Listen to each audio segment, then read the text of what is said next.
कौन सा इंजेक्शन बुखार में काम आता है और कौन सा सर दर्द में काम आता है, यही नहीं पता तो आप लगाओगे क्या।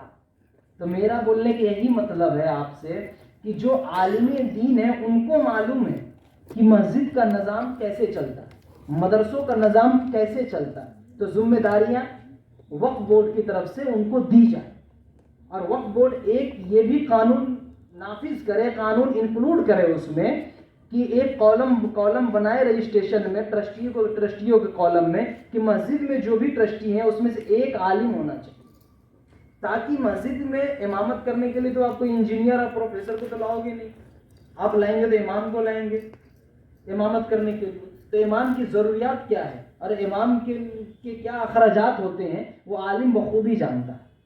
तो वो कहेगा कि मुझको तो नहीं मालूम वक्फ बोर्ड में काम क्या होता है, बस इतना बता सकता हूँ कि मस्जिद का जो भी रजिस्ट्रेशन होता है वक्फ बोर्ड से होता है। तो वक्फ बोर्ड हमारा जो भी लेखा जोखा है वो वक्फ बोर्ड के पास रहता है। जितनी इनामी ज़मीन मिली, कितनी जायदाद किस मस्जिद को है, कितनी जायदाद कितनी प्रॉपर्टी किस दरगाह को है, कितनी प्रॉपर्टी किसी ने खा लिया, आधी से ज़्यादा प्रॉपर्टी मैं बोलूँगा लोग कि कुछ लोगों जो ईमान से दूर हैं, मुसलमान नहीं भी हैं, वो लोगों ने आधी से ज़्यादा प्रॉपर्टी खा के बैठे क्योंकि आपने छोड़ दिया ना, उसे आपने आज़ाद किया ना। तो ज़मीन है, हर चीज़, ज़मीन दौलत जायदाद ये हर चीज़ को प्यारी होती है, हर इंसान को प्यारी होती है, तो वो खा के बैठे। तो इसको निकलवाना कैसे, ये काम वक्फ बोर्ड का होता है। तो वक्फ बोर्ड निकालेगा कैसे, उसे कोई सपना आएगा नहीं। जब इलाके के रहने वाले, इलाके के लोग वक्फ बोर्ड में जाएंगे, वक्फ बोर्ड की में अर्जी दाखिल करेंगे, तो तब जाके वक्फ बोर्ड एक्शन लेगा, आपकी चीज़ आपको दिलाएगा। बस मैं आप इतना ही बात कह के ख़त्म करूँगा कि जितने हैं हमारे, उनसे ये गुजारिश करूँगा कि ज़्यादा से ज़्यादा वक्फ बोर्ड में को समझने की, उसमें इन्वॉल्व होने की कोशिश करें। जो जिम्मेदार पूना में काम करते वक्त एक आलिम, एक हाफिज, एक मुफ्ती ज़रूर रखें, ताकि फतवा भी आपके ट्रस्टी में से कोई दे सके, निकाह भी आपके ट्रस्टी में से पढ़ा सके। जब तलाक का मसला हो तो आपका एक ट्रस्टी आलिम और मुफ्ती होगा तो वो मसले को हल कर सके। इंजीनियर, डॉक्टर, इनकी अलग फील्ड है, आलिम उलमा की अलग फील्ड है। तो जो फील्ड के जो हैं उनको वो फील्ड में रहने दिया जाए, दूसरे इन्वॉल्व होने की कोशिश नहीं करें। बस मैं आपकी बात को जैसे पूछे खुदा बता तेरी रजा क्या है, न हो माहौल से मायूस, दुनिया खुद बना अपनी, नई कश्ती, नई आंधी, नए तूफान पैदा कर। जज़ाकल्लाह, शुक्रिया। मौलाना महबूब खान साहब तिलावत कुरान के ज़रिए ऑर्गेनाइज किया है, जिसमें वक्फ और licence forum Pune, Hadiya social foundation Kondhwa, Dar Arqam Kondhwa, Shaheen academy Bidar, Iqra education society Dapodi, all India Auqaf trustee association Pune, Olio organisation Solapur,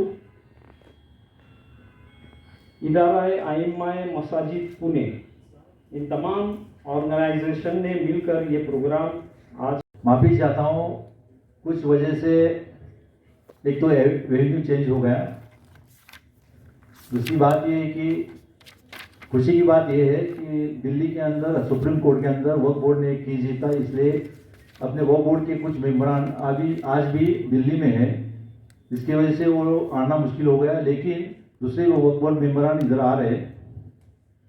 बहरहाल आने से पहले मैं थोड़ा सा आपको वक्फ के सिलसिले में कुछ इंट्रोड्यूस करना चाहता हूँ।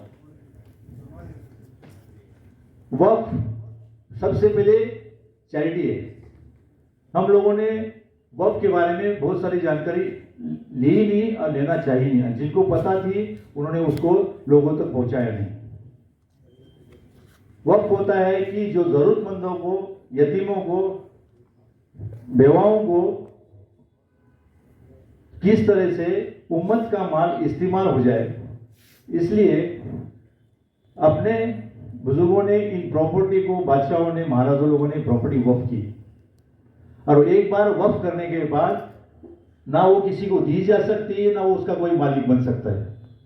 इसलिए इंडियन कॉन्स्टिट्यूशन ने उसको वंस वक्फ ऑलवेज वक्फ ये कानून बनाने के बावजूद हमारे पास इसकी धांधलियां होती रही, क्योंकि हम ईमान से दूर भटकते जा रहे हैं, सिर्फ अपना सोचते जा रहे हैं। हम अपने घर, बाल बच्चे, बीबी, इसके बारे में कुछ नहीं सोच रहे। घर के बाहर आकर हमारा पड़ोसी कुछ खा रहा है, पी रहा है, पढ़ाई कर रहा है, किसी को पता नहीं, सिर्फ हम कहते हैं कि हमारे बच्चे एजुकेशन में नहीं जाते। तो हमारी जिम्मेदारी ये है कि उस बच्चे के पेट में अनाज है या नहीं है। हमारे पास 2 तबके हैं, 3 तबके हैं। क्लास 1 है जो सुपर लोग है, उसके बाद मिडिल क्लास है, उसके बाद लोअर क्लास है। हमारा कम्युनिकेशन गैप इतना बड़ा है कम्युनिटी के अंदर। हम ज़कात देते, फितरा देते, सदका देते, लेकिन वो ज़कात सही तरीके से पहुंचती नहीं है, ज़कात तक जाती नहीं है। जिम्मेदारी है जिसने ज़कात दी है उसका फर्ज बनता है कि वो ज़कात वहां तक पहुंचती नहीं। इतना होने के बावजूद अल्लाह ताला ने हमारे लिए इतनी बड़ी वक्त दौलत आपने सामने रखी,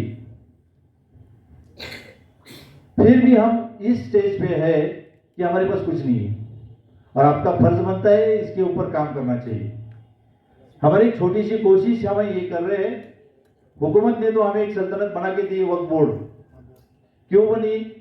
सच्चर कमेटी और रघुनाथ मिश्रा कमेटी ने मुस्लिम एम्पावरमेंट कैसी हो जाए, इस रिपोर्ट के तहत 95 में वक्फ एक्ट आ गया, और उस वक्फ एक्ट तहत इंडिया के अंदर 30 स्टेट और 2 यूनियन टेरिटरी में वक्फ बोर्ड की स्थापना हो गई।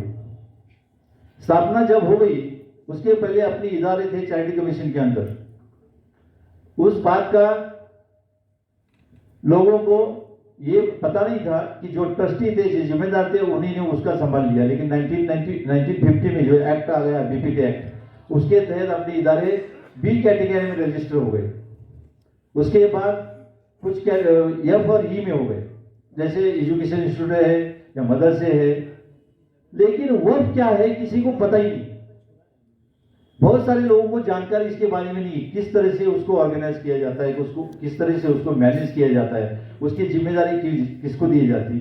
ये काफी सारे इशू जो है ट्रस्टियों की तरफ से ना पॉलिटिकल स्टेटस की तरफ से, इस इशू को कभी पब्लिक में लाया ही नहीं गया। और वो एक कोशिश हम इधर कर रहे हैं 7 साल से, जिससे लोगों तक तो पहुंचे कि हमारे पास बहुत कुछ है। जो कहते हैं ना, जब हमारे पास टैलेंट है, हमने अपने आप को निगेटिव में इतना डाल दिया कि कुछ होगा नहीं। हर बार यही चीज है कि हमारे से कोई बोलता है ये कैसे होगा। जब हम इतने बड़े मॉन्यूमेंट बना सकते, ताजमहल बना सकते, लाल किला बना सकते, तो आज के हमारे लोगों को क्या दिक्कत है उस चीज की? तो हमारे निगेटिव में, सॉरी 1 मिनट, मेंबर साहब का फोन है। इसके बावजूद भी हम उस निगेटिव में जाते हैं, हमारा ये नहीं। आप कभी सोचना ही नहीं चाहते। जैसे कि एग्जांपल दूंगा, हमारा बच्चा अगर 10वीं में पास होता है और बाजू का बच्चा अगर 10वीं में पास होता है, तो हमारे बच्चे की तारीफ हम नहीं करते, क्योंकि उससे 2% कम रहते। कोई भी माँ बाप अपने बच्चे की तारीफ में सबसे पहले अपने बच्चे की तारीफ करना सीखो। जैसा भी अपना बच्चा, उसको बताना चाहिए बेटा आज नहीं, नेक्स्ट एग्जाम में तो अच्छा पास हो जाएगा। लेकिन हमारे पास होता नहीं, हम सब निगेटिव में, कभी भी अच्छा नहीं सोचते, होगा ही नहीं। जब तक हम अपना कॉन्फिडेंस बिल्डअप नहीं करेंगे,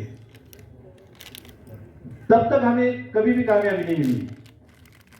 और कॉन्फिडेंस बिल्डअप, मुसलमान का हर कॉन्फिडेंस बिल्डअप है, सिर्फ थोड़ा सा उसको पुशअप की जरूरत है।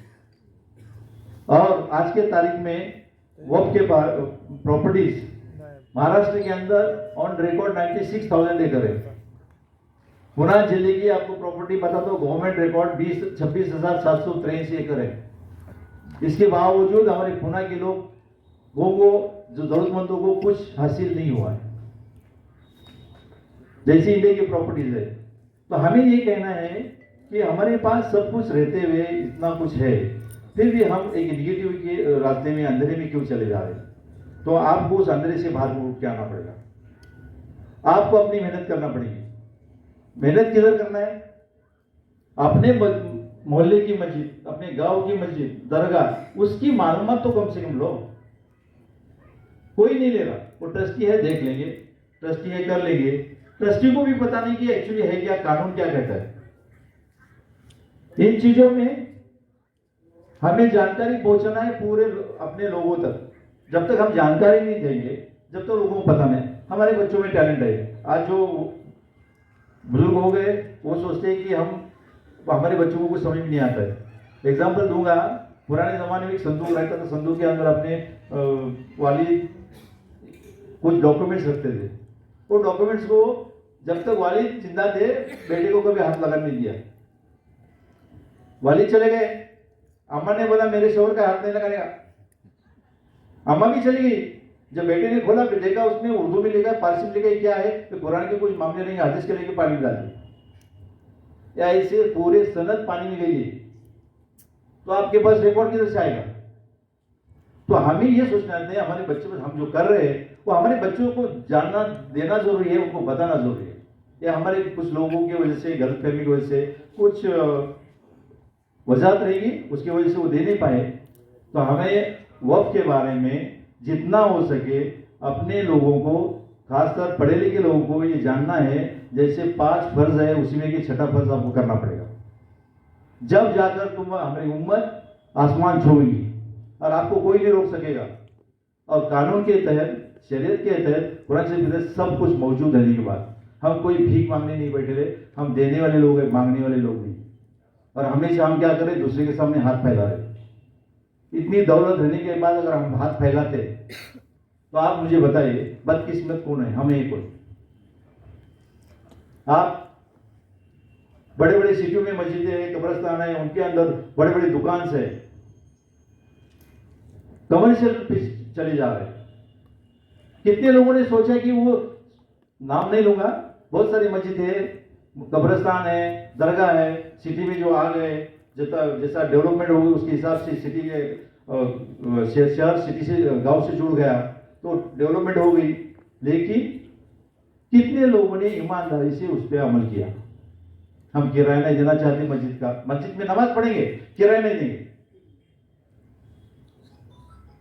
अफसोस की बात है ये, जिस मस्जिद में नमाज पढ़ने जाते हो उस मस्जिद को चलाने के लिए जो किराए के लिए दी रहे प्रॉपर्टी है उसका किराया देने के लिए आप आनाकानी करते हो। साल 2 साल 10 साल किराया नहीं देते हो। यह आम आदमी तक पहुंचना चाहिए। कैसे आपकी नमाज वहां अदा हो जाएंगी जब आप उस मस्जिद का किराया नहीं देते? तो ये कुछ बुनियादी बातें इसमें है। मैं थोड़ा सा गेस्ट आने तक थोड़ा सा आपको बता दूंगा, उसके बाद भी कुछ बता दूंगा।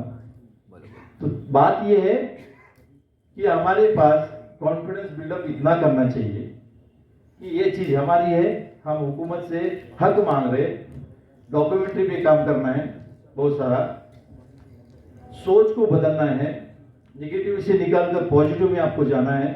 अगर आप पॉजिटिव में गएंगे आपको इंशाअल्लाह कामयाबी जरूर मिलेगी। एग्जाम्पल दूंगा, 2016 में 15 में हमने जस्ट ना हमें वफ का पता था, लफ्ज का पता था सिर्फ, लेकिन क्या रहता पता नहीं था। लेकिन हमारे Akramul Jabbar Khan, chief commissioner of income tax, इन्होंने हमें इस बारे में जस्ट एक बात की। तो उन्होंने एक मौलाना का आर्टिकल पढ़ा था, नए वफ क्यों नहीं बनते। तो उस आर्टिकल में ये महसूस हो गया कि जब पुराने वक्फ है उसी के बारे में पता नहीं तो नए वक्फ कैसे बनेंगे। लेकिन आज भी वो नए वक्फ बन रहे। तो उस सिलसिले में हम जब काम किया तो एक कोंडवा की प्रॉपर्टी है पुणे के अंदर जो 30 साल से बिक चुकी है। पूरी 46 एकड़ प्रॉपर्टी बिकने के बाद भी हमने उस पर वर्कआउट किया, जिसके अंदर एजे खान साहब है, भरत दुंगेकर है, जाकिर सिकलगार है, काफी सारे लोगों ने हमने मिलकर, विलासत अहमद बासले है, ये काफी सारे लोग, अच्छे लोग, रिटायर्ड लोग आए, उनके नॉलेज का इस्तेमाल करके विदाउट जुडिशरी उस प्रॉपर्टी को मस्जिद के नाम पे करवा के लाए। विदाउट जुडिशरी क्या अपनाया हमने? कानून के प्रोसीजर को सही तरीके से अपनाया। हमारे पास होता है कि कुछ हो गया अदालत चली जाएगी, हर बात को अदालत। उस अदालत जाने से पहले अपने प्रॉपर्टी के, अपने कागज, डॉक्यूमेंट्री अगर परफेक्ट है तो आपको अदालत जाने की जरूरत नहीं, आपको एडमिशन पूरा काम करके देगा। क्योंकि गलती कौन कर रहा? देने वाला, लेने वाला, साथ में उसके साथ जो मौजूद है, और उसके बाद रजिस्ट्रार, और उसके बाद तलाटी। जब वो गलती करता है तो उस गलती को ढूंढ के उनको बताना पड़ेगा। हमें अदालत का जाकर वो केसेस डाल के सालों साल इंतजार करने की जरूरत नहीं है। हमें अपने तौर पे आप एडमिशन का इस्तेमाल कर सकते हैं। एक ऑप्शन है जिसको हमें इस्तेमाल करना छोड़ दीजिए, आपको वो ऑप्शन इस्तेमाल में लाना है। क्योंकि अगर आपकी प्रॉपर्टी, आपकी घर की प्रॉपर्टी का अगर कुछ गड़बड़ होता है तो आप अदालत में जाके दरवाजा खटखटाने के बजाय आप अपने रिकॉर्ड को पहले मेंटेन कीजिए, और वो रिकॉर्ड जब आपको पता चलेगा कि रिकॉर्ड ठीक है तो आपको उधर बैठा हुआ जो भी ऑफिसर रहेगा वो कोई भी गड़बड़ नहीं कर सकता। ये एग्जाम्पल हमने को दरगाह को क्यों दी गई, कभी इसके बारे में सोचा ही नहीं, क्योंकि एक जमाना था जब पैसा नहीं था, करेंसी नहीं थी। उस करेंसी के पीरियड में हमारे इदारे चलाने के लिए उन बादशाह लोगों ने, वो जो वाकिफ ने अपनी प्रॉपर्टी गुम्मत के लिए जो दी गई, उस मदरसे को, मस्जिदों को, दरगाह को, कब्रिस्तान को मेंटेन करने के लिए वो प्रॉपर्टी दी गई, ताकि उसमें से वो आमदनी पैदा कर सके और आमदनी पैदा करके वो इदारा चला सके। हालात बदलते गए, पैसा आते गया, पैसे की उसके बाद उसकी वैल्यू बढ़ती गई तो हम गड़बड़ा गए। जैसी वैल्यू बढ़ी गई हम सब हमारी नीयतें खराब होनी शुरू हुई।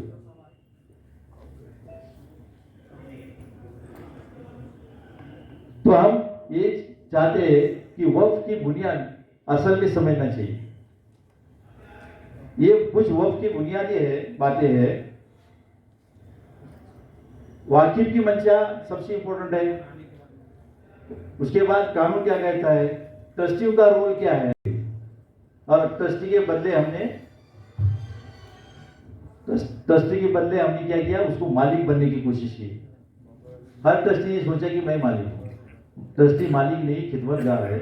आपको पूरे कम्युनिटी का, पूरे कौम का आप पे यकीन है, इसलिए आपको वाकिफ है।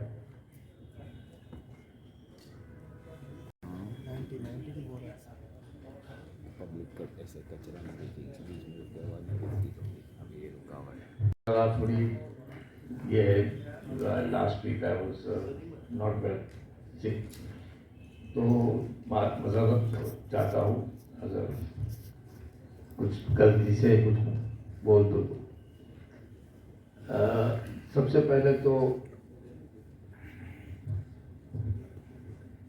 ऑनरेबल मेंबर यहाँ पे जो मौजूद है, लांबे साहब, who is the elected member from Waqf board. Waqf board के अंदर there are 11 members, 13 or 11 members, उसमें से most of them are nominated members, लेकिन elected members में एक ही रहता है, लांबे साहब।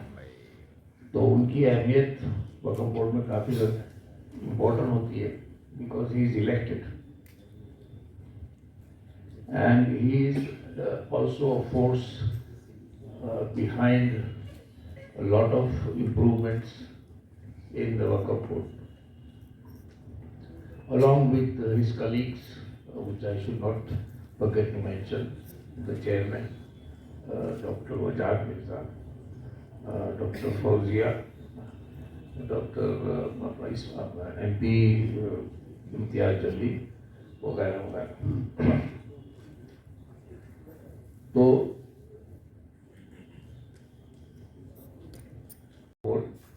against Sheikh Yusuf Bhai Chawla and others. There are a couple of petitions in this Supreme Court जो गया था। There are 55 cases. So this is the first case that I think the Waqf Board has been able to win this case, this petition. इसका जो है implication जो है, it's very important. What is the implication? The implication the gazette for each district in 2003-2004 के अंदर, and also that means all the waqfs that were listed in the gazette, they were actually under. There was a lot of mismanagement of the waqf properties. Because charity commissioner की जो rules है, they allow you to sell waqf properties and things like that, and that has become a really a big issue for the waqf board to handle, and they have been fighting for that.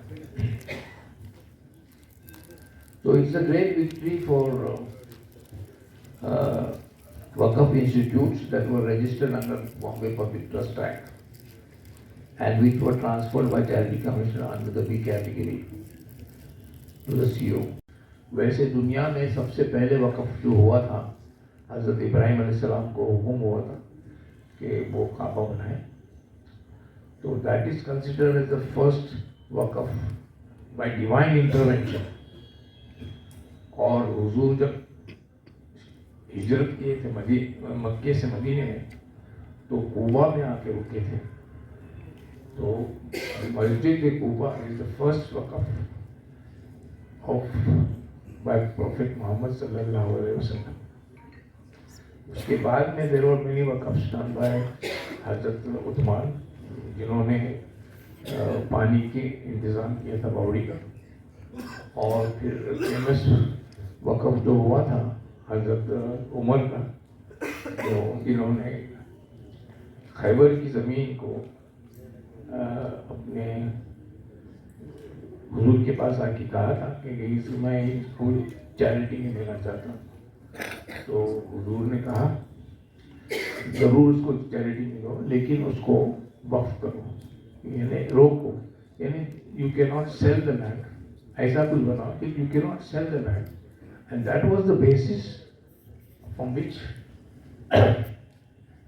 The concept of waqf originated. तो ये वक़्फ़ जो है, during the period of 800 years of rule of Muslims and also the non-Muslims in India, a lot of properties were donated for dargah, for the famous जो है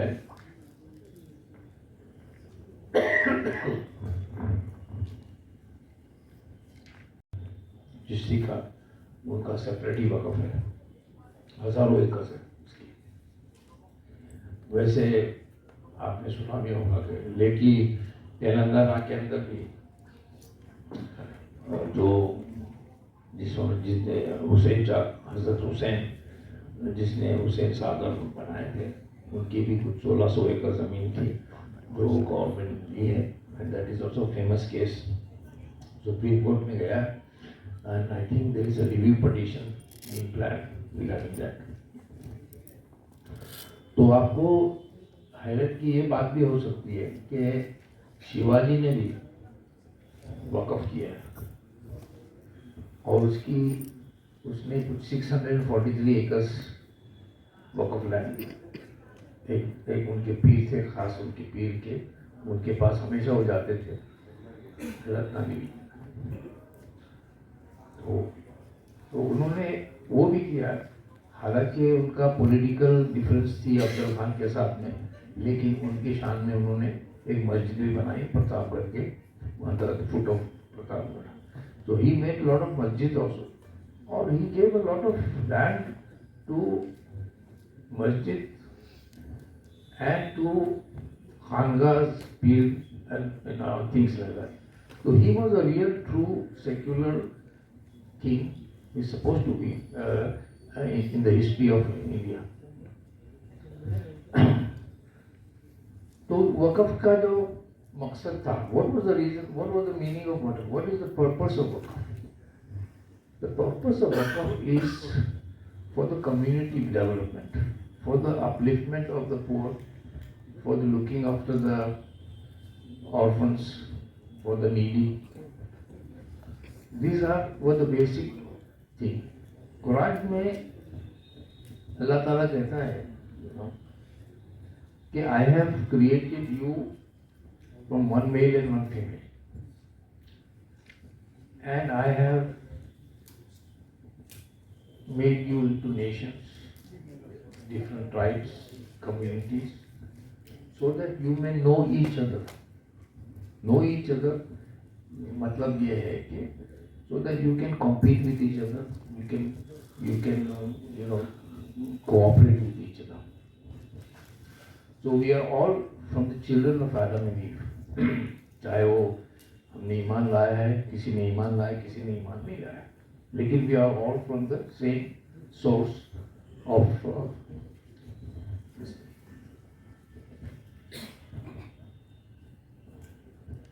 bye definition waqf judgment जो हुआ था supreme court का landmark judgment, कि once a waqf always a waqf. This was a landmark judgment by the Supreme Court, and the Supreme Court said that you cannot change the character of वक़फ़. अगर एक बार वक़फ़ हो गया तो उसको आप बदल नहीं सकते. You cannot change it. That means you cannot sell, you cannot mortgage, you cannot exchange, you cannot transfer to other people's name and things like that. एक बार वक़फ़ होगा तो you cannot change the character of वक़फ़. So this was the landmark judgment of Supreme Court, and it is still valid. Because the meaning of waqf in Arabic means roko, hold it. So, abhi next question is, and this is actually ये जो book ये है waqf, if you can understand this waqf, it is an excellent legislation. And it is available in all kinds of languages. Gujarati में है, हिंदी में है, मराठी में है, तेलुगु में है, कन्नड़ा में है. So this is a all India legislation which I think each and every Muslim should understand. To read it and understand this, because there are laws which are beneficial to everyone. When I say everyone, definition of person interested in waqf आप पढ़ेंगे section 3. Who is a person interested in waqf? Basically, he is a person who goes to mosque, who goes to dargah, or who goes to khanqah or something like that. So what you are defining is person interested in waqf is a Muslim basically. And there are rights, he has certain rights on the peculiarly benefits from the usufruct. This is the word that is used in section 3. Okay, usufruct. Usufruct means revenue. Revenue coming out of from the waqf properties. So he has a right in that. And being a person interested in waqf means that he can be a waqif, he can be the family of the waqif, and he can be the mutawalli. So मेरा बोलने का मतलब ये है कि if you develop the waqf property, there is a right that you can claim in the profit that is generated as a person interested in waqf. This is a very important. People don't understand this. कि waqf बोले तो खाली religion के लिए है. Religious, it is not. Waqf is not meant for only religious purpose. It is a complete system for social economic benefit for the community. तो ये हर इंसान के दिमाग में पहुंचना चाहिए कि अगर कोई वक़फ़ प्रॉपर्टी है जो खाली पड़ी है and it can be exploited commercially, can be for the benefit of the community.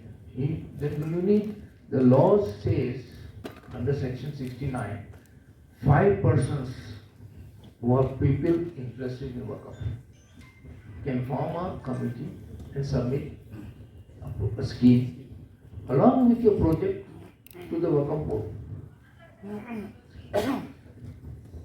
and develop the property.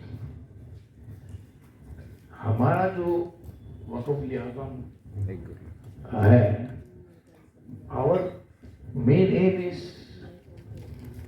is to inform, inspire and empower the community to reclaim the waqf narrative by providing a platform for waqf awareness along with encouragement to the custodians of waqf property to develop the waqf property. Don't leave the waqf property to be encroached. Don't leave the waqf property. अगर कोई graveyard है, कब्रिस्तान है, उसको if you need to make the walls to secure the property. and see if we can create shops around that so that the property generates. Muthuwaji is a custodian, he is a manager. He is not the owner of Waqf property. India में there are only two types of Waqf. एक तो Waqf by user है, and the other one is Waqf by Waqful Awlad hai. But even in Waqful Awlad, the children are not the owners of the Waqf property. They can have a share of as per Sharia. In the usufruct, I am using the word usufruct because this is what is the word used in the which is the revenue. Okay. That is generated from the development of property.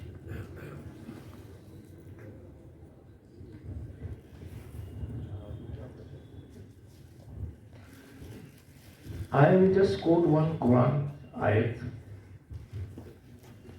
Quran 4:36, and this is translated by Yusuf Ali. So I will read it without making a mistake. So it's a translation by Yusuf Ali, and this really sums up the purpose of Waqf.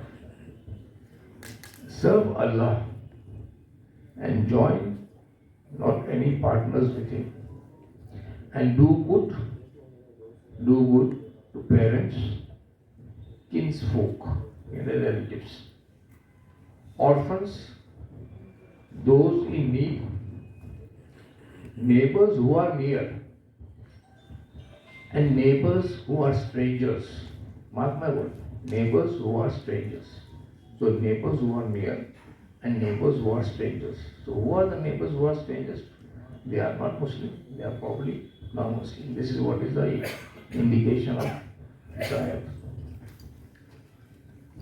The companion on your side, the wayfarer you meet, that means the traveler, and what your right hands possess, for Allah loves not the arrogant, the vainglorious.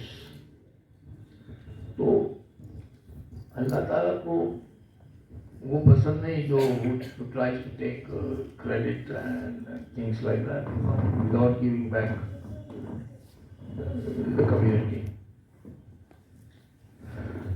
So it is essential to rectify the dominant perception that Waqf is only for religious purpose.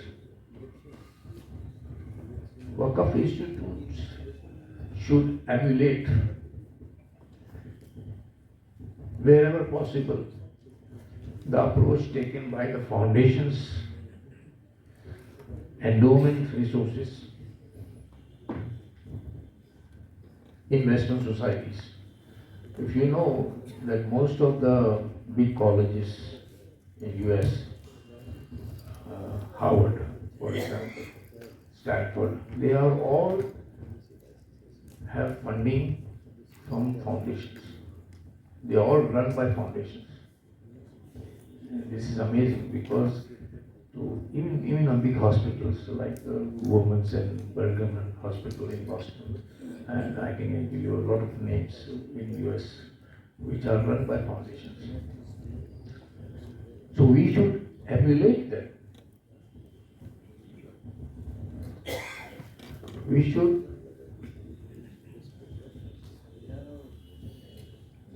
take lessons from them and develop Waqf properties in the field of affordable education, affordable healthcare.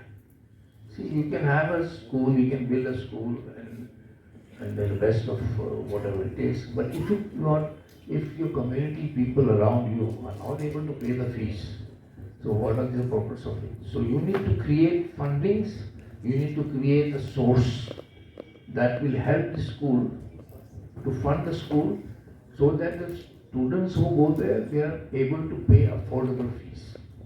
And there are scholarships that you can implement in that. So the development has to be in a commercial way as well as educational and in healthcare also. Because आजकल के ज़माने में if you go खुदा ना करे कोई gets sick, he goes to a hospital, he comes out, even in the middle class families, it is becoming an immensely burden for the whole family. I mean, sometimes I have known cases where this is from Surah 3:104. You can look up this thing what I am quoting.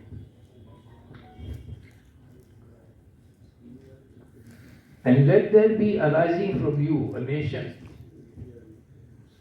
inviting to all that is good, enjoying what is right, and forbidding what is wrong.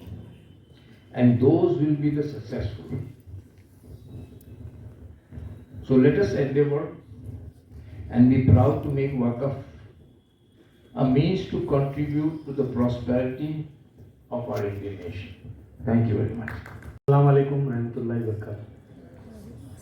आज यहाँ पर पूना में Maharashtra Waqf liberation and protection task force, Waqf licence forum और दीगर तंजीमों के ज़रिए आज तीसरा वक्फ अवेयरनेस प्रोग्राम होने जा रहा है। इस प्रोग्राम के लिए आए हुए मेहमान वक्फ बोर्ड के मेंबर डॉक्टर लांबे साहब, वक्फ लाइसेंस फोरम के प्रेसिडेंट फरीद तुंगेकर साहब, वक्फ टास्क फोर्स के प्रेसिडेंट सलीम मुल्ला साहब, पूना के जानी मानी हस्ती, बड़े खिदमतगार और पॉलिटिकल शख्सियत तांबोली सेठ, और आप सब लोग वक्फ मिल्कियत को बचाने के लिए आए हुए सभी लोग, मैं आप सभी लोगों का तहे दिल से इस्तकबाल करता हूँ और शुक्रिया भी अदा करता हूँ। वक्फ अवेयरनेस को लेकर मुझे यहाँ पर कुछ लफ्ज़ कहने का मौका मिला, इसलिए मैं वक्फ टास्क फोर्स और ऑर्गेनाइजर्स का शुक्रिया अदा करता हूँ। वक्फ क्या है ये बहुत लोगों को मालूम भी है, लेकिन जितने लोगों को मालूम है उससे बड़ी तादाद के लोगों को मालूम नहीं है, ऐसा मेरा कहना है। क्यों ऐसा मैं कहता हूँ, इसलिए मैं मेरी थोड़ी पहचान भी देता हूँ। सब लोग यहाँ मुझे जानते हैं और जानते नहीं भी है। मैं Zakir Shikalgar, president of Maharashtra minority NGO forum. Maharashtra minority NGO forum एक तंजीम है, एक मूवमेंट है जो भलाई खिदमती काम करने वाले महाराष्ट्र के जितने भी खिदमतगार हैं और ट्रस्ट है, इनको एक नॉलेज शेयरिंग का और महाराष्ट्र लेवल पर एक जगह पर लेके आने वाला एक प्लेटफॉर्म है। और इसके जरिए हम लोग समाज के खिदमतगार लोगों को जोड़ते हैं और समाज के जो मसले हैं उसको कैसे हल किया जाए इसलिए कोशिश करते हैं। अब इसी जानिब से, इसी ताल्लुक से, खिदमतगार के ताल्लुक से मैं कुछ बातें कहने जा रहा हूँ। हमें समाज की तरक्की के लिए खिदमत करना ज़रूरी है, खिदमत करना फ़र्ज़ है, लेकिन ये खिदमत करते समय जो पैसा लगेगा, जो मनी पावर लगेगी, वो कहाँ से आएगी? जैसे कि हम लोग हमारे मोहल्ले में कुछ खिदमती काम करने जाते हैं तो जमात के लोगों से कुछ चंदा इकट्ठा करते हैं और हमारा काम करते हैं। उसके आगे हमारे शहर लेवल का काम है तो भी हम लोग कुछ डोनर्स के पास जाते हैं। इसके अलावा भी हमारे पास क्या होता है कि ज़कात का भी एक सिस्टम होता है कि ज़कात है, बैतुल माल है, सदका इमदाद है। इस जरिए हम लोग फंड्स इकट्ठा करते हैं और खिदमतें करते हैं। लेकिन इसके अलावा भी हमारे पास क्या रास्ते हैं? खिदमत करने के लिए पैसा कहाँ से लाएंगे? उसके अलावा भी हमारे पास क्या रास्ते हैं? तो उसके लिए हमारे पास और एक रास्ता है, वो है हमारी गवर्नमेंट। इस भारत देश के हम लोग नागरिक हैं। हमारे लिए माइनॉरिटी मिनिस्ट्री बनी है, हमारे लिए सेंट्रल वक्फ काउंसिल बना है, हमारे लिए माइनॉरिटी कमीशन बना है, हमारे लिए वक्फ बोर्ड भी बना है। तो माइनॉरिटी मिनिस्ट्री के जरिए करोड़ों रुपए का फंड्स तय होता है, लेकिन वो फंड्स से हमारा समाज की तरक्की होती है क्या? एक बहुत बड़ा सवाल है। तो इसी से हमारे समाज की तरक्की उस लेवल पर नहीं होती है, क्योंकि जो बजट हमें दिया जाता है, हमारी जो पॉपुलेशन है, मुसलमानों की जो आबादी है, उसके हिसाब से ना के बराबर है। एक आदमी को एवरेज 400 रुपए का फंड सालाना दिया जाता है, कैसे तरक्की हो। लेकिन इस पर भी कुछ तंजीमें काम कर रही है। मैंने महाराष्ट्र माइनॉरिटी एनजीओ फोरम भी सैकड़ों एनजीओ के साथ में काम कर रहा है। माइनॉरिटी राइट डे भी एक होता है, 18 दिसंबर को एक राइट डे होता है। वो माइनॉरिटी राइट डे पर हमें सरकार के सामने हमारे हक मांगने का एक दिन होता है, वो भी हमारे लोगों को मालूम नहीं है, हम माइनॉरिटी ये भी मालूम नहीं। यानी कि बताया जा रहा है कि बहुत सारी बातें हमें मालूम नहीं है, लेकिन बहुत बड़ा एक हमारे समाज के तरक्की पे रास्ता खोलने वाला एक बड़ा काम होने वाला है, वो वक्फ के जरिए होने वाला है। वक्फ की जो मिल्कियत है, सलीम भाई ने अभी थोड़ी देर पहले बताया और भी बहुत बार बताया जा चुका है, सोशल मीडिया में है, मीडिया में है कि वक्फ की मिल्कियत से समाज की खिदमत करना है। लेकिन क्या वक्फ के मिल्कियत से समाज की खिदमत में कितना पैसा आता है, ये कौन बता सकता है? ये भी पैसा आने वाला जो है ना बहुत कम आता है, क्योंकि वक्फ की मिल्कियत का ऐसा हो बैठा है कि जो ट्रस्टी मुतवल्लियान बैठे हैं, माफ करना भाइयों, या ट्रस्टी मुतवल्लियान भी बैठे हैं, क्या वो समझते हैं कि वक्फ की मिल्कियत हमारी ये अल्लाह की मिल्कियत है और इससे कुछ हमें पैसा फंड रेज करना है और वो पैसे से हमें खिदमत करना है?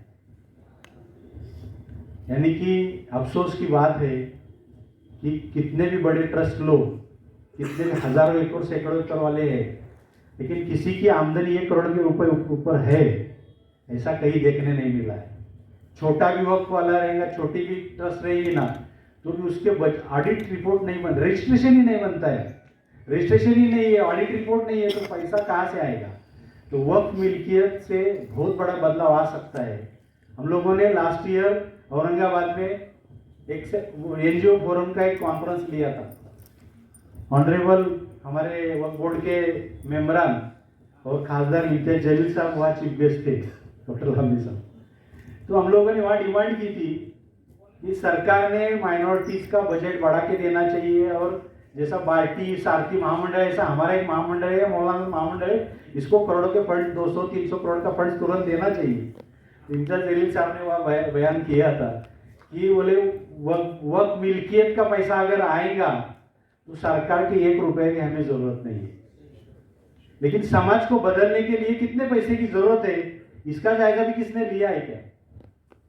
बहुत बड़ा अफसोस है। हम लोग रोजाना देखते हैं किसी के ऑपरेशंस के लिए पैसे की जरूरत है, किसी के पढ़ाई के लिए पैसे की जरूरत है, किसी का घर बनने के लिए जरूरत है। हमारा कितना तबका स्लम में है, समाज को कितने पैसे की जरूरत है, ये भी इसका भी जायजा हमारे पास नहीं है। लेकिन यहाँ करीबन 25% से ज़्यादा लोग जो बैठे हैं इस मजलिस में, वो कोई वक्फ ट्रस्टी नहीं है, कोई नहीं है, वो सिर्फ खिदमतगार लोग हैं, और वो भी सोचते हैं कि वक्फ के जरिए कुछ ना कुछ खिदमत के लिए रास्ते खुलेंगे, इसलिए वो लोग यहाँ बैठे हैं।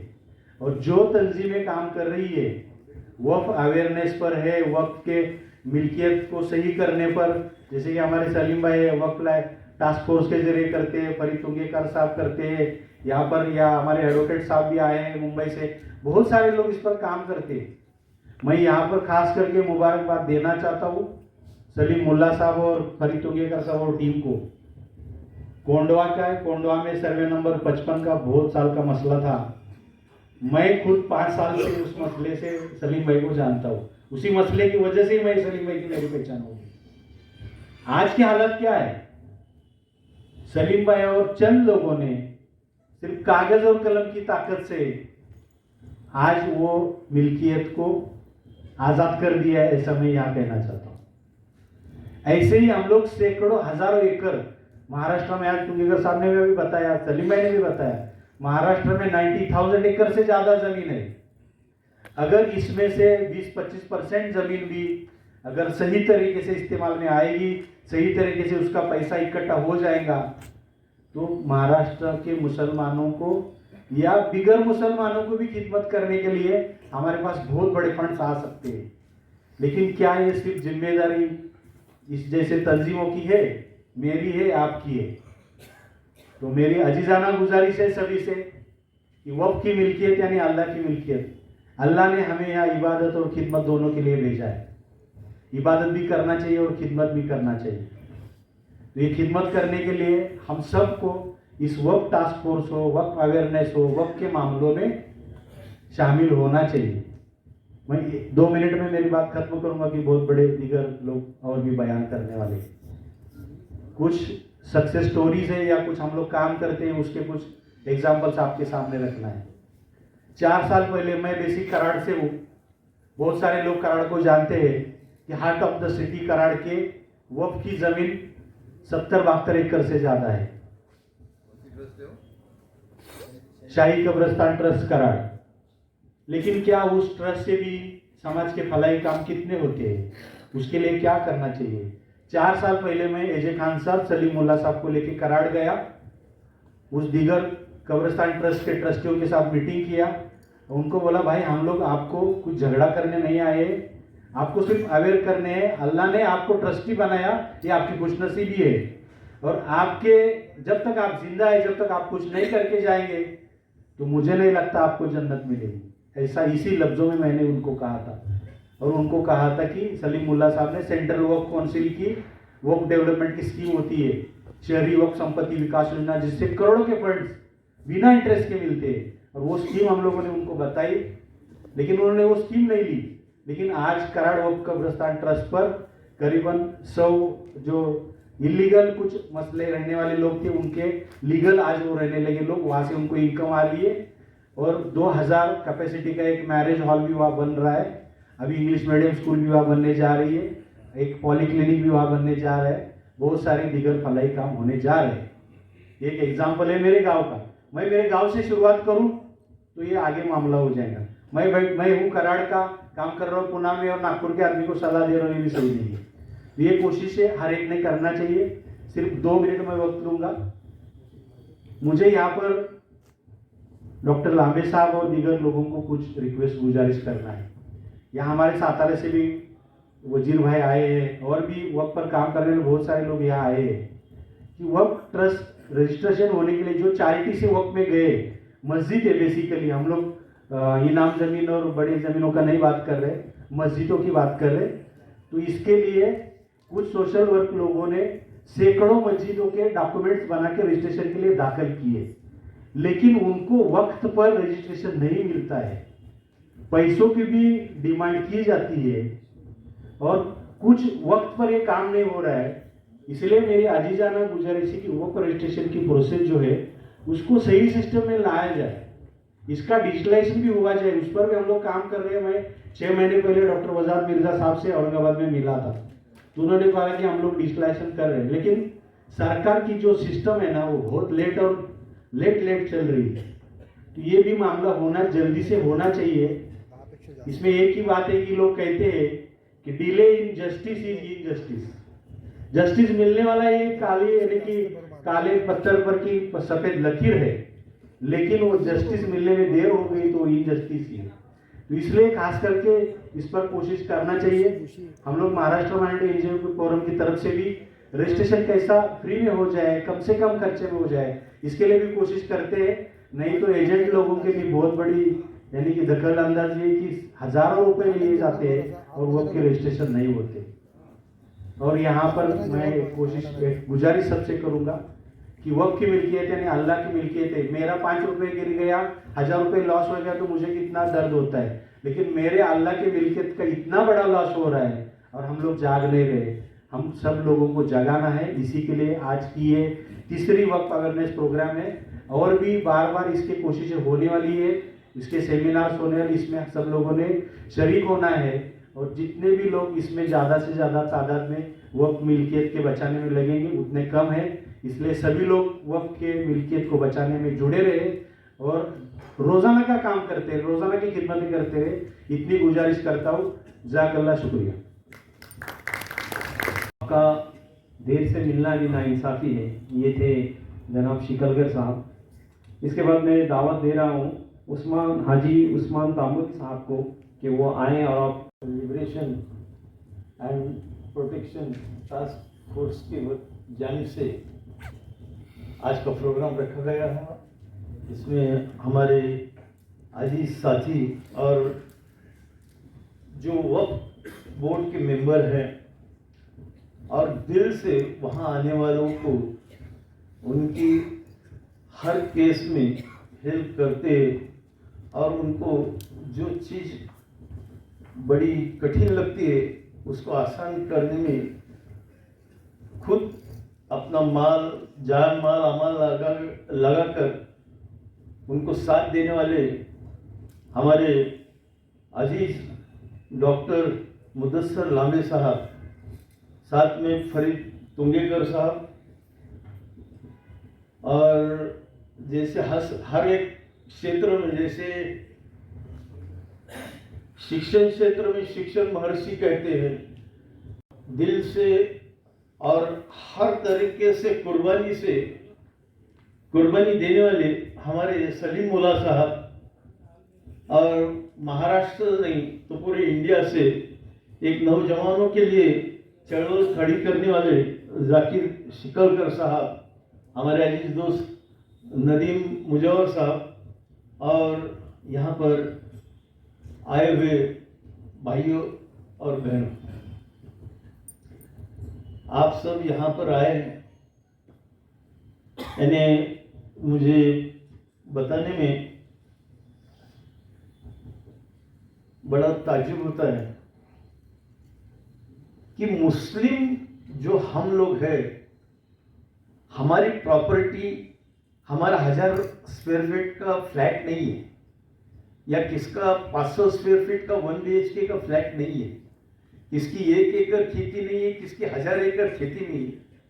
तो हम मालिक की चीज के लिए आपको पता ही नहीं है सही ढंग से, और जिनको पता है वो सब लोग यहाँ पर हैं, और यहाँ पर जो नहीं है उनको वो क्या है और उनकी अहमियत, उनकी मिल्कियत और वो किस चीज के मालिक है इसका पता ही नहीं है लोगों को, अनजान। देश के 32 वक्फ बोर्ड के पास कुल मिलाकर 3,54,628 एकड़ स्टेट, 8,58,233 अचल यानी इमूवेबल और 16,628 चल मूवेबल वक्फ की संपत्तियां हैं। 1 एकड़ 1 गुंठा लेने गए तो अपन 15 लाख से 50 लाख 1 करोड़ को होता है। तो इतने लाखों एकड़ की प्रॉपर्टी में भारत देश के 5 पंचवार्षिक जो ये होते पंचवार्षिक योजनाएं होते, यानी 25 साल भारत देश अपने इस प्रॉपर्टी पर चल सकता है। इतनी तादाद, इतनी प्रॉपर्टी हम लोग की है, और इसके लिए हम लोग सोए हुए हैं, इसके लिए कुछ नहीं कर रहे हैं।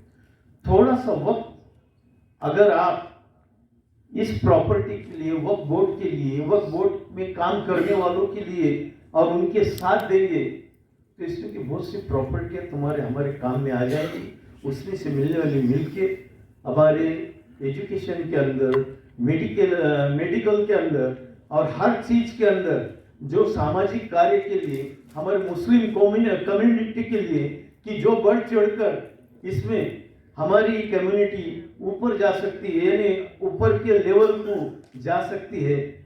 मगर ऐसा करने के लिए यहाँ पर बहुत गिने चुने लोग हैं, और बहुत शर्म की बात है ये मेरे अजीज साथियों।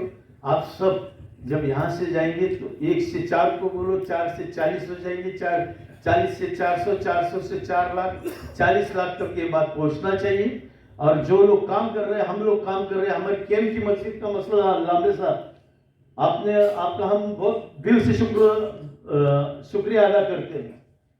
100 साल की मस्जिद थी सर मुल्ला साहब, और 10 बाय 10 की मस्जिद थी। अगर वहां नमाज तो छोड़ो, बाकी वहां के जो ट्रस्टी थे बहुत बुरा लगता है। फिर हमने बिस्मिल्लाह दूसरे दिन जाके वहां कुदली मारे और 1 साल के अंदर मस्जिद तामीर करे। बाकी सब मेहनत बच्चे लोग ने करे, हम लोग ने करे, और जो दारू का धंधा वहां करते थे, जो मटका लेते थे, वो आज भी इन लोग को तकलीफ दे रहे हैं। और उसके अंदर माफी चाहता हूं, वहां के कुछ तुम्हारा स्टाफ पैसे खाकर इनको तकलीफ दे रहा है। मैं आपसे खुसूसन गुजारिश करता हूं ऐसे लोग पर थोड़ी सी कड़ी से कड़ी कार्रवाई हो, और जो वाकई उसके हकदार है, उसकी मेहनत करने वाले, उनको उनका हक मिल जाए। दूसरी बात है हमारी उमरठ की 62 एकड़ जमीन है लांबे साहब, उमरठ करमाला के अंदर ही तालुके में 62 एकड़ में पूरा गन्ना है मुल्ला साहब। वहां पर बारिश के दिनों में उसमें 5 एकड़ पड़ जमीन है 62 एकड़ के अंदर। तो वहां पर कब्रिस्तान जो है वहां उमरठ का, तो कब्रिस्तान के जुना कब्रिस्तान वहां पानी लग गया था, तो डेट हो गई थी। तो जो जनाजा है तो अपने ट्रस्ट की जगह, इसकी जगह है वक्त की, इसलिए वहां दफनाने को लेके गए, वो लोग ने दफनाने नहीं दिए। फिर मैं यहाँ से गांव से पुलिस फोर्स, तहसीलदार इनको लेके वहां का जीसीपी बुलाकर वो जो 5 एकड़ जगह हमने एक्वायर करे जबरदस्ती की, और वहां पहली इसका जनाजा दफना है उसके अंदर। तो 150 लोग पर उन्हें कंप्लेंट करा सर लांबे साहब, कितने उसमें 40 महिलाएं लेडीज, पैसे के जोर पर उन्हें उन लोगों पर केस कर दिया, और आज भी केस चालू। और ये लोग जो जैसे कि अपन वक्फ बोर्ड धर्मदाय आयुक्त में गए तो सबसे ज्यादा केसेस मस्जिद के ट्रस्टी, कब्रिस्तान के ट्रस्टी, दरगाह के ट्रस्टी। कहा जाता है कि कब्रिस्तान में हम कभी गए तो आते वक्त वहां से वजू करके बाहर निकलते ताकि अपने जूते चप्पल को भी वहां की मट्टी नहीं लगे, वो अपने घर में नहीं आए। और ये लोग कब्रिस्तान बेच के खा रहे, मस्जिद बेच के खा रहे, मस्जिद की जगह बेच के खा रहे। और इनके घर से ऐसी हालत है, हमारे करमाला में मौलानी दरगाह है और उसके बाजू से लांदे साहब इतने लोग बसे ले, और उसका गंदा पानी, गंदे जानवर वगैरह आते हैं। हालत ऐसी है कि हर घर से कोई ना कोई ऐसा बीमार है, कोई ना कोई ऐसी परेशानी, किसके घर में क्या परेशानी, ये भी सुकून से आदमी नहीं है। फिर भी लोग वहां गलत हरकत करते ही करते।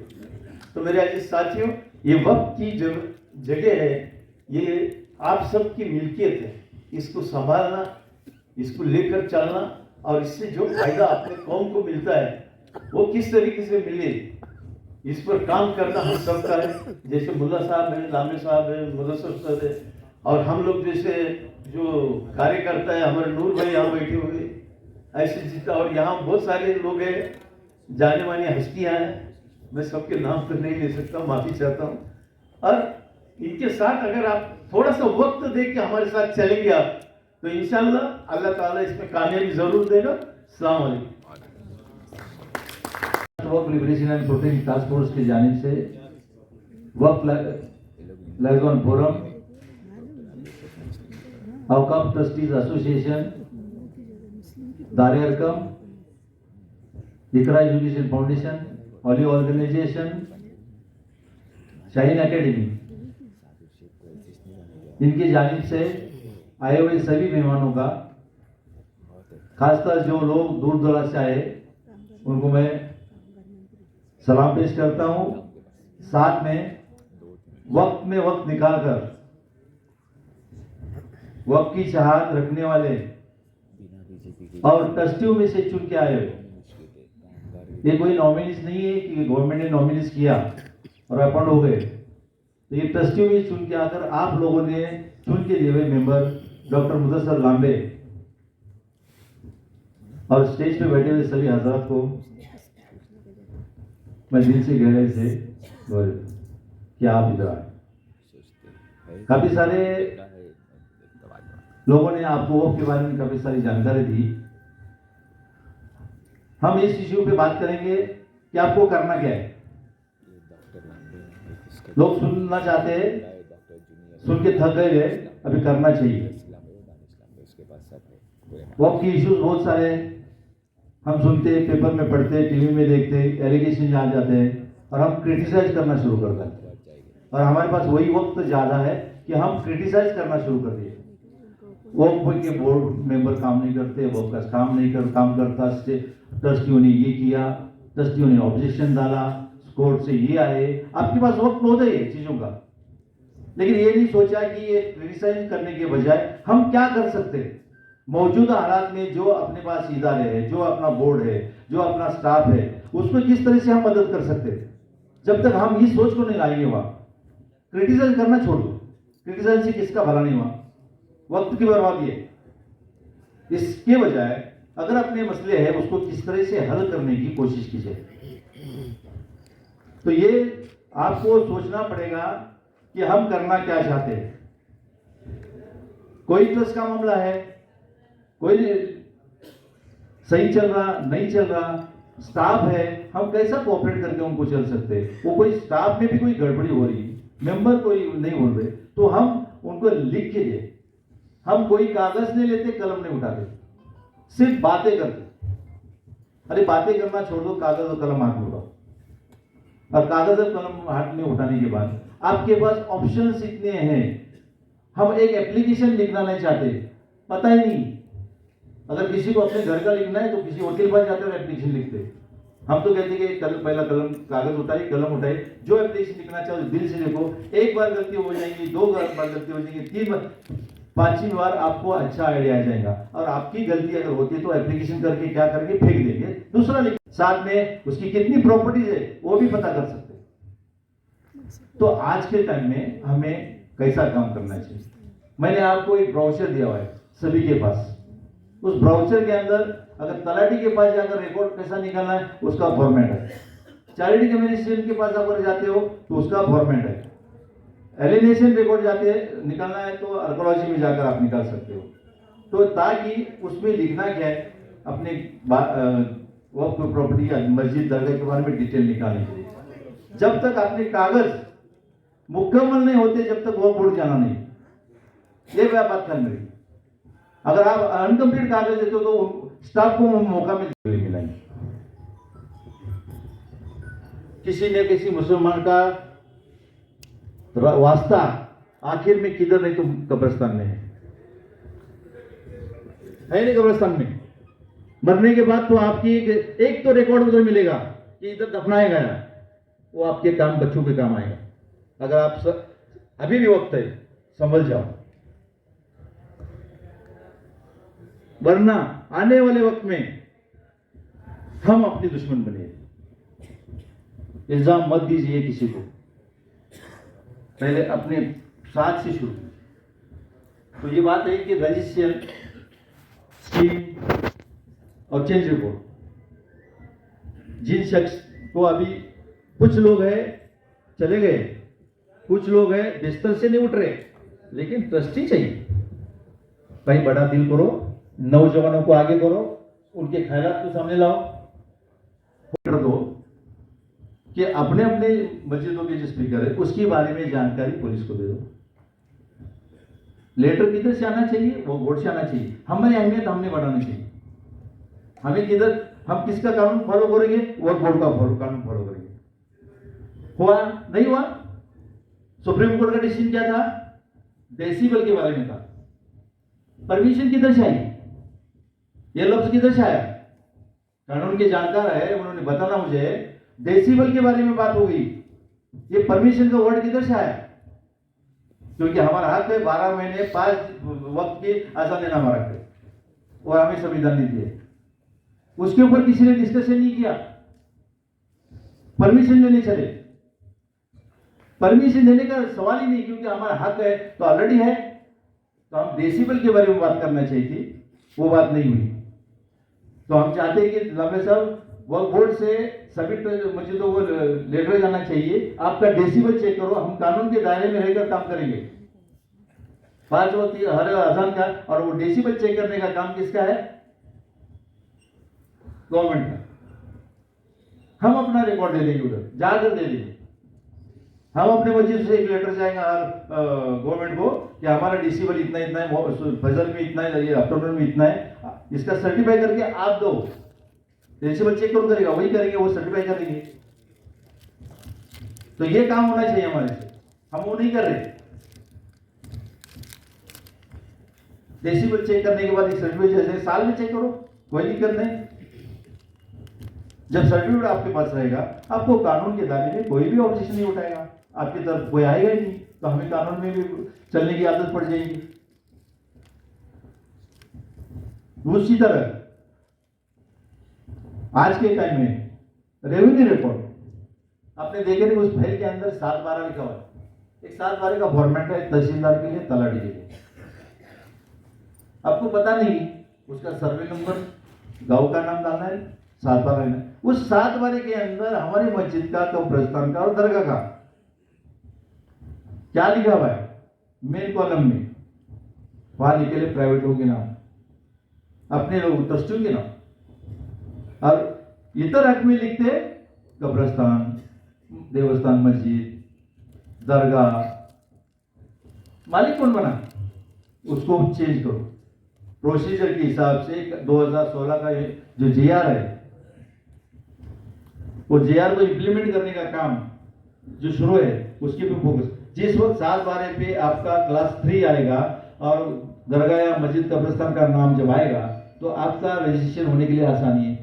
और आती बात पोजीशन की, अरे पोजीशन नहीं है, बड़े बड़े मामले लेके बैठते, पोजीशन नहीं, छोड़ो पोजीशन, कयामत तक की बातें रहेगी। पहले डॉक्यूमेंट्री सीधी करो अपनी प्रॉपरली। वो डॉक्यूमेंट्री जब पूरी हो जाएंगी तो आपके रिकॉर्ड में रजिस्ट्रेशन में आ जाएंगी, तो आपको कोई दिक्कत नहीं आ जाएगी।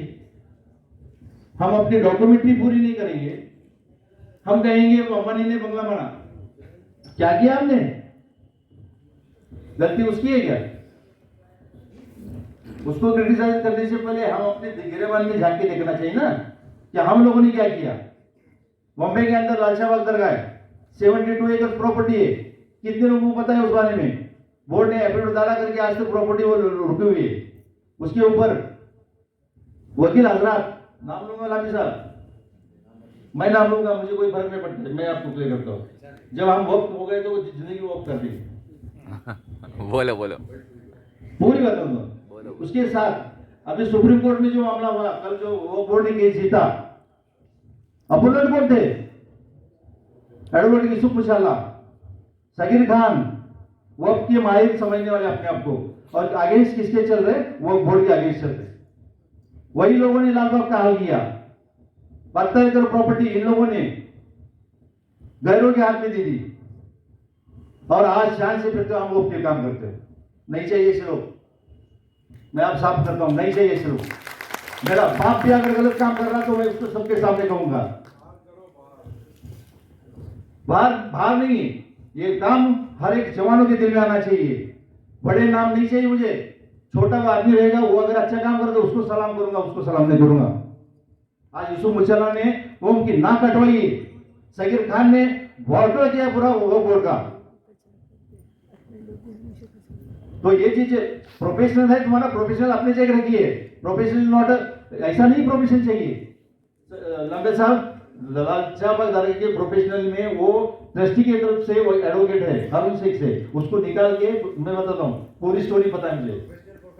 ऑर्डर प्रोफेशनल है, लेकिन तुम्हें पता है कौम के इस्लाम में मुसलमान रहने वाला, उसको प्रोफेशन का जब पता है तो उस प्रोफेशन के हिसाब से उसने केस को नकारना चाहिए, नकारना चाहिए। अपने बाप को नाम बाप नहीं कहने वाला प्रोफेशन नहीं चाहिए मुझे। ये प्रोफेशन कैसा है? और अगर आप मुसलमान हैं, अगर आप इस्लाम जानते हो, आप कुरान पढ़ते हो और शरीयत में चलते हो, प्रोफेशन इज लास्ट। मेरा बाप गलत कर रहा, सब कुछ कर रहा, अरे मेरा बाप है, मेरा प्रोफेशन नहीं चलेगा। अपनी कुछ तो जिंदगी में अल्लाह ने पैदा किया तो आपको ईमान से पैदा किया, आपने ये सही चलना चाहिए। ये क्यों कहा? वो प्रोफेशनल है तुमने नहीं। डॉक्टर लंबे साहब प्रोफेशनल है, मानता हूं, अगर हमारा प्रोफेशनल है हम काम करेंगे, ईमानदारी से काम करेंगे, लेकिन उस प्रोफेशन में अगर तुम्हारी मक्कारी छुपी हुई है तो हमें वो प्रोफेशन मंजूर नहीं है,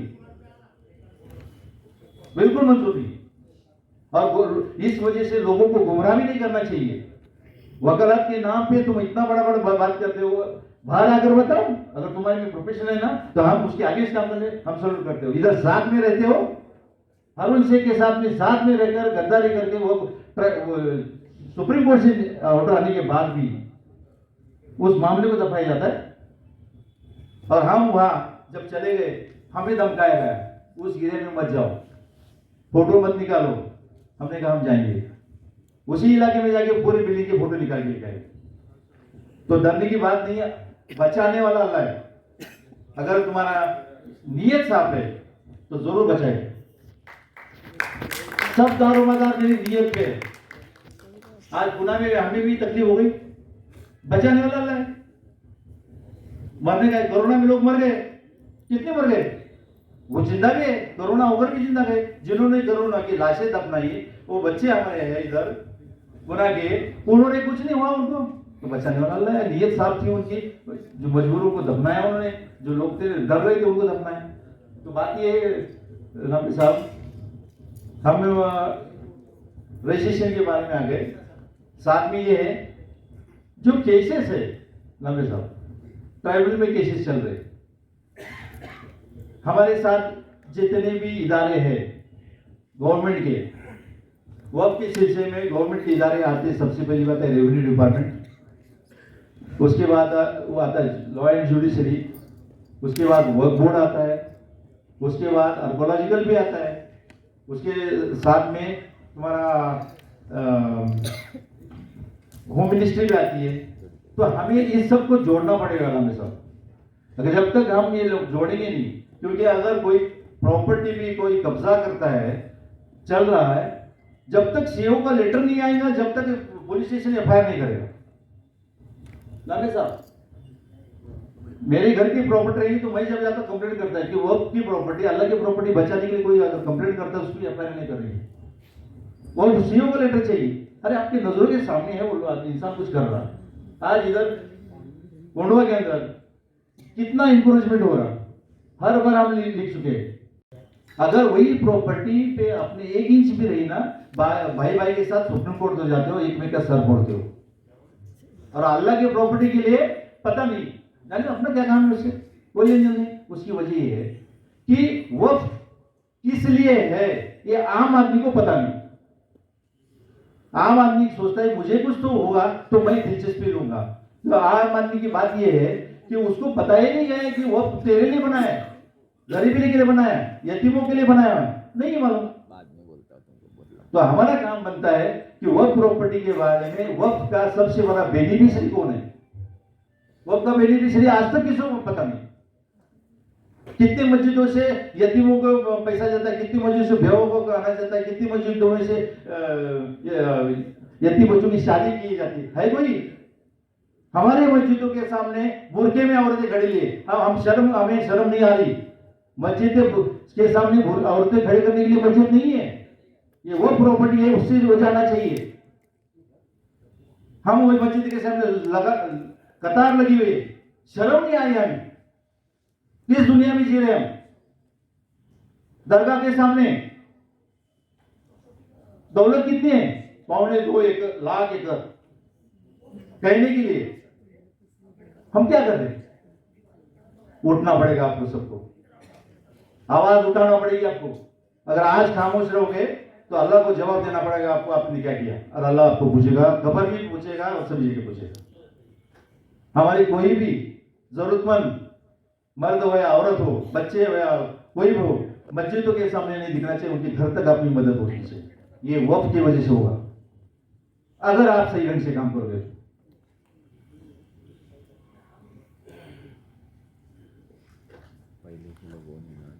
तो बहरहाल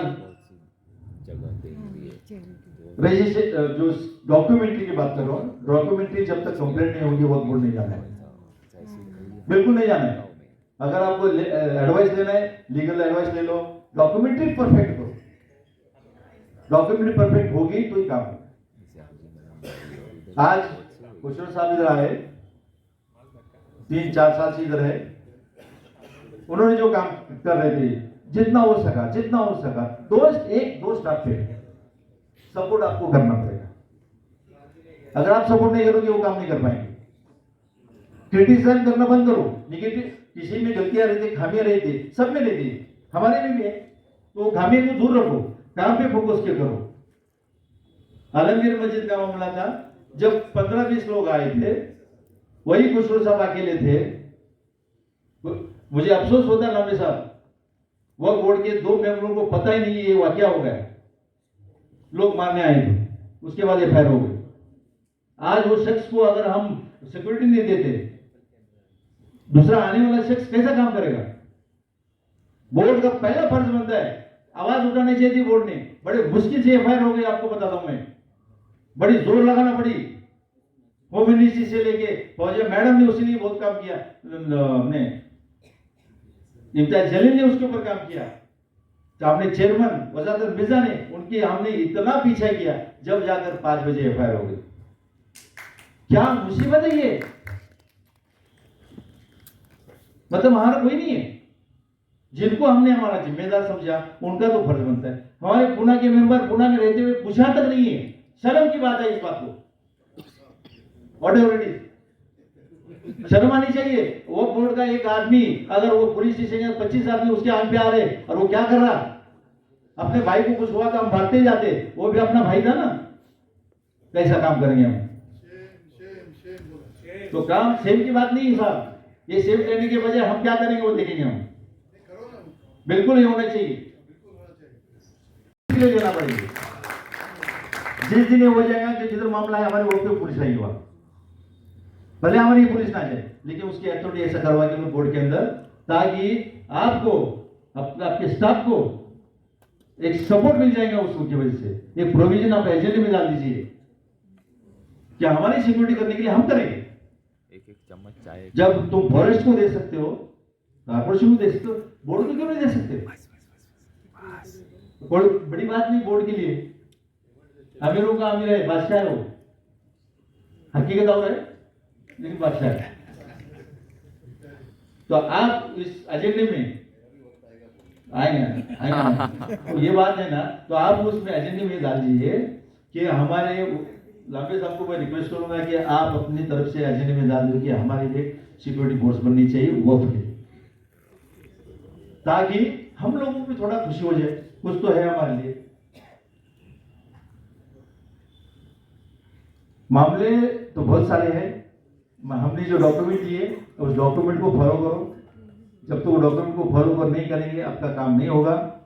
ऑडिट दीजिए, रेंटल वालों को रेंटल कर दीजिए, जो रेंटल देना चाहते कंप्लेंट कीजिए, लीज पे प्रॉपर्टी देने की कोशिश कीजिए, अपना हिसाब किताब सब रख दीजिए। सब उम्मत के लिए है और उम्मत का एक हिस्सा मैं हूँ। जिस दिन उस पर कोई बेनिफिट होगा तो मुझे भी उसमें का कुछ मिलेगा, ये सोच लीजिए। ये मत सोचिए कि क्या होगा, उम्मत के कौन है, सभी हम उम्मत के। जब बेनिफिट होगा तो उसको भी उसमें का आएगा, उसके ऊपर उसको डेवलपमेंट की तरफ चली जाइए। पॉजिटिव सोच के जाके स्कूल्स, कॉलेज, अस्पताल, इस तरीके की सोच में लाओ। वही सोच छोड़ दो जो सोच बनी है।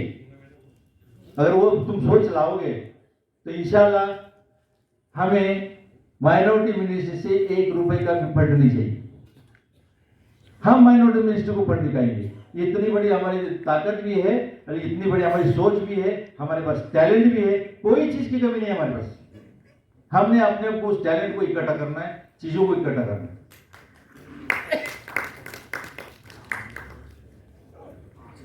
आखिरी बताओ, और हम तारीख पढ़ने के लिए नहीं आए, तारीख बनाने के लिए आए। और हर मुसलमान ने तारीख बनाना है और वो तारीख हमेशा बनती नहीं, ये समझ लीजिए।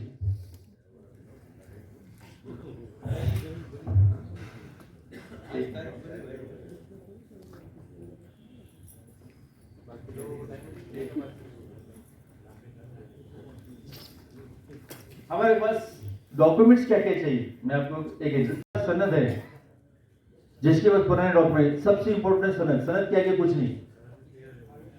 उसके बाद एक इनाम कमीशन बना था 1850 के पीरियड में, ब्रिटिशों ने बनाया था। उस वक्त पूरे इंडिया का सर्वे करके उन्होंने इनाम वर्ग 3, उसमें भी मुस्लिम है, हिंदू है, मंदिर है, मस्जिद है, सब है। जब वो इनाम वर्ग 3 है, क्लास 3 जब आएगा तो उसका एलिनेशन रिकॉर्ड मिलता है। उस एलिनेशन रिकॉर्ड में जब मेंशन रहेगा कि क्लास 3 है तो कोई आपको रोक नहीं सकता कि वो प्रॉपर्टी है। उसके साथ हमें उस चीजों को लेके हमारे डॉक्यूमेंट्री इस तरीके से बननी चाहिए। उसके बाद हमारा अगर बी में है चैरिटी कमीशन की शेड्यूल की कॉपी, उसके बाद वक्फ बोर्ड की शेड्यूल की कॉपी, उसके बाद रेवेन्यू रिकॉर्ड का जो अपना मामला है उसको साथ अटैच करना है। जो भी रहेगा अगर गलत हुआ है उसको दुरुस्त करके लेना है, तहसीलदार के पास जाकर, नहीं है तो तुम्हें कलेक्टर के पास जाना है। ये जब डॉक्यूमेंट्री आपकी पूरी हो जाएगी उसी वक्त वक्फ बोर्ड में आप रजिस्टर करने के बाद जिम्मेदारी है, ट्रस्ट है, तो ट्रस्टी लोगों को मुझे कहना है कि जो वक्त बचा है उसमें से जितना हो सके उतना आप क्या दे सकते हैं। अगर आपके पास वक्त नहीं तो ट्रस्टी पे रिजाइन करो प्लीज, किसी को और को ले लो, कुछ करने दो किसी को, अपने पोजीशन को रुका के मत। तो ये दर्द भरे लोग हैं, इनको दर्द को अगर हम दवा नहीं देंगे तो कौन देगा। और ये भी हमारे भाई है, हो सकता है कुछ बुजुर्गों के पुराने लोगों की गलतियों के शिकार बने हुए, तो उसी में से रास्ता हम निकालेंगे, उनको गाइड करेंगे। जब भी आपको जरूरत पड़े, जब भी जरूरत पड़े, हमारे सबसे बड़े हमारे पूरे बैकबोन जो होते ना वो है करमुल जब्बार खान। वो फिलहाल ये सवाल है कि वक्फ बोर्ड का जो ऑफिस है पनवेल वाले उसको जो जैसे गवर्नमेंट का दफ्तर तिरंगा एक कायदा है कि हर फाइल एक टेबल के ऊपर 7 दिन से ज्यादा नहीं रहना चाहिए, वरना उस ऑफिसर के ऊपर कार्यवाही होगी जिसके भी टेबल पे है, पेंडिंग है। तो ये वक्फ बोर्ड के लिए लागू है या नहीं है?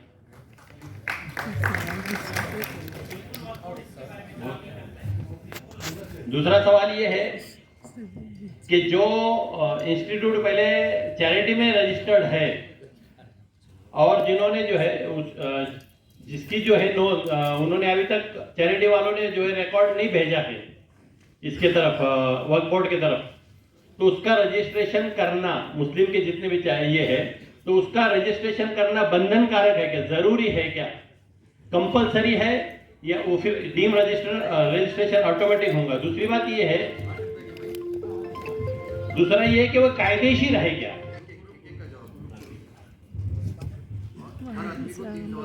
अभी ये फिर बाकी सवाल दूसरे करेंगे, ये सवाल लेके दूसरे मसला मेरा वो नहीं है, एक सवाल का तुम जवाब दो। अगर ये सवाल के आप जवाब नहीं देते तो मैं ये सवाल सबके पास लेके जाऊंगा। नहीं ठीक है ठीक है, आपको सेटिस्फेक्शन मिल जाएगा इंशाल्लाह, आप इसके बारे में बेफिक्र रहिए। हम लोग भी जिम्मेदार वक्फ बोर्ड के जिम्मेदार लोग हैं और इंशाल्लाह आप खुद सहमत होकर चले जाओगे। नहीं ठीक है, अच्छी बात है, हमें खुशी है इस बात की। नहीं देखिए, आपने सवाल का जवाब ले लो। आपने पहला सवाल किया था कि वक्फ बोर्ड के टेबल पे जो फाइल आती है उसकी टाइम लिमिट क्या है, आपका ये सवाल है। जो गवर्नमेंट के खातों में 8 दिन के ऊपर का टाइम नहीं जाना चाहिए, ये आपका सवाल था, बराबर। इसके लिए मैं थोड़ा सा ब्रीफिंग देना चाहूँगा कि सबसे पहली बात तो ये है कि हमारे वक्फ बोर्ड में जो है स्टाफ की कमी है। हमने जो है आज की तारीख में जो है हमने गवर्नमेंट ऑफ महाराष्ट्र से हमने 170 स्टाफ का अप्रूवल ले लिए हैं और 170 का स्टाफ का जो है अप्रूवल जैसा ही हमको गवर्नमेंट वहाँ से फाइनेंस डिपार्टमेंट से आ जाएगा, इमीडिएटली जो है हम उसको एक एजेंसी के थ्रू हम अपॉइंट करेंगे। और ये आपका जो सवाल जो है बहुत अहमियत रखता है कि जो फाइल जो है वो महीनों तक उस टेबल पे, महीनों तक, मैं साल नहीं कह सकता हूँ क्योंकि हमारे सामने जब तक फाइल आती है तो वो महीने हो जाते हैं। सिर्फ मसला यही रहता है कि हम जो है उस चीज़ को जो है डिजिटलाइजेशन करने शुरू किए हैं। जब डिजिटलाइजेशन हो जाएगा तो ऑटोमेटिक वहाँ पे नोटिफिकेशन आएगा। आज अगर हम हर महीने में अगर 5000 फाइल जमा करते हैं तो 5000 फाइल को स्क्रूटनी करना ये आसान नहीं रहेगा। 2 या 3 स्टाफ एक काउंटर पे रहते हैं, 3 स्टाफ के लिए 5000 फाइल को कवर करना आसान नहीं होगा। इसलिए हमने जो है अभी तकरीबन 2019 और 2020 से जो है हमने डिजिटलाइजेशन का जो है शुरुआत किया और अल्हम्दुलिल्लाह इट्स इन प्रोग्रेस। तो मेरे ख्याल से आपका जो सवाल है मैं इससे बहुत खुश हूँ कि आपको फिक्र है कि हमारी फाइल कितने दिनों तक वहाँ पे रहती है करके। तो इंशाल्लाह इसके लिए हम जो है बोर्ड की मीटिंग में इंशाल्लाह इसको रेगुलाइज करने की कोशिश करेंगे। और एक सजेशन मेरा ये जी कि जो फाइल आपके बोर्ड में आती है उसको एक नंबर मिलना चाहिए और सीरियल नंबर से आप सॉल्व करना चाहिए। जहाँ तक मेरी मालूमात है वो बोर्ड में ऐसा नहीं है कि जो एक फाइल आई आपके पास उसको नंबर गिरा 10 और दूसरी फाइल 1 साल के बाद आई उसका नंबर समझो 20 है या 25 है, तो पहले 10 नंबर का प्रॉब्लम सॉल्व होना चाहिए। 10 मैं क्या बोल रहा हूँ कि हो सकता है किसी के अंदर पेपर कम रहेंगे, जैसे सलीम भाई बोल रहे, आप उसको रिजेक्ट करो ना, वो संस्था को बोलो कि ये पेपर आपके अंदर कम है, आप उसको पेंडिंग क्यों रखो? उस इंस्टीट्यूशन को हमने ऑलरेडी लेटर भेज चुके हैं जो पेंडिंग फाइल्स है। पेंडिंग का मतलब क्या है, जो आपके डॉक्यूमेंट पूरे सबमिट नहीं हुए, हमारी एक स्क्रूटनी रिपोर्ट बनती है और वो स्क्रूटनी रिपोर्ट जो है सबमिट जाती है तुम्हारे इंस्टीट्यूशन को और ट्रस्ट को चली जाती है, और वहाँ से जब तक हमारे पास अपडेट नहीं आता है, मैं खुद ट्रस्टी हूँ और हम जो है हम कौम के बीच में रह के हम सोए हुए हैं, ये हम सबके लिए बोल रहा हूँ, मैं भी इसमें इन्वॉल्व हूँ कि हम खुद सोए हुए हैं। हम किसी को इल्ज़ाम लगाने से पहले हम खुद देखें कि हमारे डॉक्यूमेंट क्या क्या सबमिट किए हुए हैं और प्रॉपर वे पे हैं कि नहीं। आज मुझको तुमको अटकाना है सिर्फ, तो मैं आपके आगे कुछ भी एलिगेशन डाल के अटका दूंगा, लेकिन उस चीज़ से वो मालूम नहीं पड़ेगा आपको कि उस एलिगेशन से कौम का कितना नुकसान होगा। आप मेरी बात समझो भाईजान जी। बहुत सारे प्रॉब्लम ऐसे हैं कि एक आदमी सिर्फ उस पर ऑब्जेक्शन लेता है, मामूली ऑब्जेक्शन रहता है, और उसकी वजह से वो फाइल सालों पड़ी हुई रहती है। ऑब्जेक्शन क्लियर करना ये भी तो बोर्ड का काम। देखिए अभी 10 साल से तो बोर्ड सही बना नहीं था, अभी 19 से अल्हम्दुलिल्लाह पूरा बोर्ड फॉर्म हो चुका है, और हमने अभी तक मतलब ये 3 साल में मेरे ख्याल से 8,000 के करीब हमने रजिस्ट्रेशन किए। जैसे सलीम साहब ने जो सवाल किया था वहाँ पे कि रजिस्ट्रेशन के लिए कुछ करो, नहीं आपने किए शायद मेरे ख्याल से, तो 8,000 हमने 3 साल में 8,000 रजिस्ट्रेशन किए। ऐसा नहीं कि रजिस्ट्रेशन ऐसा नहीं होता कि आपने पेपर लाया हमने सबमिट किया और रजिस्ट्रेशन हो, ऐसा नहीं है, उसकी स्क्रूटनी होती है, पंचनामा रिपोर्ट बनता है हर जगह। मतलब एक बोर्ड जो है जिम्मेदारी का काम कर रहा है। बोलना आसान है और करना बहुत मुश्किल है आज की तारीख में, लेकिन अल्हम्दुलिल्लाह हम लोग जो है तकरीबन ये 3 साल में हमने नियर अबाउट रजिस्ट्रेशन जो है 8,000 के करीब किए, बाकी चेंज रिपोर्ट स्कीम जो है वो किए, हियरिंग किए, तकरीबन मेरे ख्याल से 17-18,000 के करीब जो है हमने फाइल अभी तक क्लियर किए हैं। देखिए लाभी साहब ने सवालों का जवाब दे रहे, उसके ऊपर डिस्क्रिप्शन देने के लिए इतना वक्त नहीं है, तो अपने सवाल का जवाब जब सेटिस्फाई होता है नहीं, इनका दूसरा और एक सवाल था कि चैरिटी कमीशन में जो फाइल रखे हुए हैं उनका आना है कि नहीं, ये सवाल था आपका। हाँ, उस सवाल का जवाब यह है कि कल मैं सुप्रीम कोर्ट में था, दिल्ली में था, और वहाँ पे जो है चैरिटी कमीशन के अगेंस्ट में और 55 पिटिशनर के अगेंस्ट में फाइल केस चल रहा था, 10 साल से केस चल रहा था। अल्हम्दुलिल्लाह हम लोगों ने इनिशिएट करके हमारे एडवोकेट को अपॉइंट करके वहाँ पे हमने जितने बड़े बड़े ट्रस्ट है बम्बई के और महाराष्ट्र के, टोटल 9,600 फाइल चैरिटी के पास आज भी रखी हुई है महाराष्ट्र में। कितने? 9,600 के करीब फाइल रखी हुई है, और उसमें से जो है 55 लोग जो है सुप्रीम कोर्ट गए। बाकी फाइल कहाँ पे है? बाकी फाइल जो है चैरिटी भेजना नहीं चाहता था, क्योंकि उसमें हमारा भी मफाद था और चैरिटी का भी मफाद था। अब वो मफाद क्या था वो भी सुनिए। मफाद ये था कि आज की तारीख में हमको अगर प्रॉपर्टी बेचना है तो वक़्फ़ परमिशन नहीं देगा आपको, लेकिन वो चैरिटी इजीली परमिशन देगा।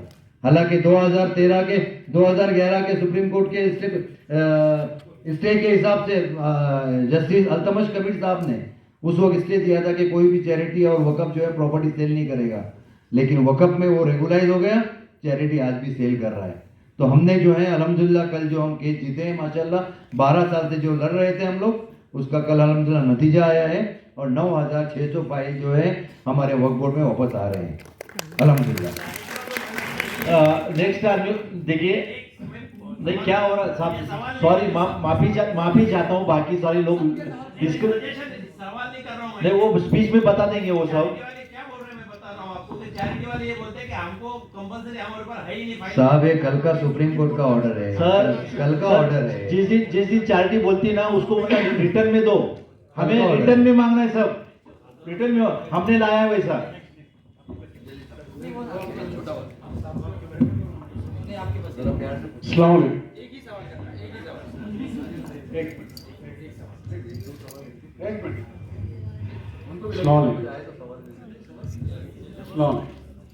लांबे साहब, आपको पता है कि देरोड जामा मस्जिद से मैं रिप्रेजेंट करता हूँ, ना मैं ट्रस्टी हूँ ना मेंबर हूँ। एक तड़प है दिल में, मैं क्लास 1 ऑफिसर था। देहरोड कब्रिस्तान का मसला इतना था कि हमने एक गलती की, हाजी अरफात के वालिद को दफन करने के लिए हमने परमिशन दी और वो बंदे ने वहाँ पे दरगाह बनाने का, छत बनाने का उन्होंने वहाँ पे कार्यक्रम किया। ठीक है, हम वक़्फ़ में वो चीज़ चल रही है, और लास्ट वक़्फ़ केस में 9 साल से वक़्फ़ देहरोड जामा मस्जिद कब्रिस्तान पे अपना कंट्रोल करे हुए है, पर इलेक्शन नहीं लेते। हमने बहुत फाइट की और लास्ट उन्होंने मीटिंग में बताया था कि हम बहुत जल्दी इलेक्शन लेंगे। जलील साहब आपका सवाल बोलिए। हाँ, सवाल अब बोलिए। क्या हुआ, खुसरो साहब आपके नेक्स्ट बैठे हुए हैं, इन्होंने अभी 20 दिन पहले अचानक देहरोड जामा मस्जिद में आके, एक मिनट आप पहला सवाल सुन लीजिए मेरी बातों को, एडॉक कमेटी डिक्लेयर कर दी, ठीक है। हमने उनको ये लेटर दिया, हमने एक अभी देहरोड जामा मस्जिद तो हम नहीं कर सकते, हमने बनाया देहरोड जामा मस्जिद मुस्लिम मंच। ये लेटर 50 लोगों ने साइन की है। हमने क्वेश्चन किया, खुसरो साहब ने आउटराइट रिफ्यूज किया साइन करने के लिए, बोले मैं एक्नॉलेजमेंट दूंगा ही नहीं। मैंने बोला क्यों? उन्होंने बोला आपने जामा मस्जिद नाम लिखा। मैंने बोला आप जज हो नहीं हो, या आप एक्सेप्ट करो, आपको ऑब्जेक्शन है मेरे को रिप्लाई दो। नहीं, इन्होंने नहीं दिया, ठीक है। आज हमने क्या किया, ये राइट ऑफ इंफॉर्मेशन एक्ट में मैं लेटर लेकर आया हूं। खुसरो साहब आप अभी मेरे को एक्नॉलेजमेंट देंगे, मैं भी क्लास 1 ऑफिसर हूं। Now I ask you the question कि कौन से सेक्शन में आपने एडॉक कमेटी को अपॉइंट किया, आप आंसर करिए। मैं करूं? हाँ आप करें। सर ये बोर्ड में 69 में वहाँ पर तीन स्कीमें वहाँ पे सबमिशन है, उसमें एंट्रीम ऑर्डर बोर्ड ने रेजोल्यूशन पास किया है कि वहाँ पर अंडर सेक्शन 69(5) में एडॉक कमेटी अपॉइंट करेगी। कब का है जी? कब का ऑर्डर? 30 तारीख। कमेटी में है एज पर सेक्शन 27 ऑफ वर्क एक्ट। अगर बोर्ड इसको अप्रूवल देता है then you can do it, अगर आपको इंपावर करता है बोर्ड। अब अच्छा दूसरा इसी से कनेक्टेड है, बोर्ड ने रेजोल्यूशन पास किया, मुझे अथोराइज किया, मेरे पास जो एप्लीकेशन आए थे मैं पहले ही वहां पे फॉरवर्ड कर चुका था। मैं भी मेरा पूरा सवाल जवाब सुन लीजिए, ठीक है। और बोर्ड ने अथोराइज करके लेटर दिया, मैंने लेटर का रेफरेंस डाला उसमें, और वो रेफरेंस डाल के वो एडॉक कमेटी के अपॉइंटमेंट लेटर वहां पे किया जो बोर्ड के कंसर्न से है पूरा। एक मिनट, एक क्वेश्चन हो गया, बोर्ड ने आपको ऑथराइज किया जी। नाउ अगर बोर्ड ऑथराइज करता है तो आपका काम है मस्जिद में आप एक नोटिस लगाए कि इसमें कोई मेंबर इंटरेस्टेड है एडॉक कमेटी में अप्लाई करने के लिए। आपने वो पब्लिकेशन लगाया या नहीं लगाया? मैं क्या जवाब देता हूँ, नहीं आपने लगाया या नहीं लगाया?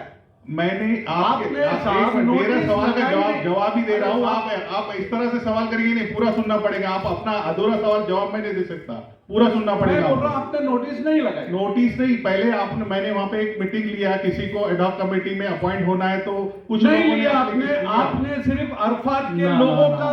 और मैं बोलता हूँ आपने अरफात के घर में इन लोगों ने एप्लीकेशन बना, सुनिए ये एप्लीकेशन 1-2 महीने पहले आए थे और मैंने बोर्ड को वो फॉरवर्ड किया था, और वो फॉरवर्ड किए हुए मेरे पास सारा डिटेल है, आपको चाहिए तो मैं दे सकता हूँ।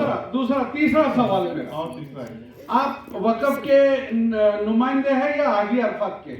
मैं डायरेक्ट क्वेश्चन कर रहा हूँ, ये आपका डायरेक्ट क्वेश्चन। मैं आपको आउट ऑफ लॉ क्वेश्चन है। आउट ऑफ लॉ नहीं, आप रात में 10 बजे वो कब्र एक मिनट, यहाँ पे आपको भी हमारी बात सुनना पड़ेगी। जलील साहब आपको भी हमारी बात सुनना पड़ेगी। बोलिए ना। मेरा सिर्फ बोलना यह है कि आप किसी का नाम लेके बात नहीं कर सकते हो।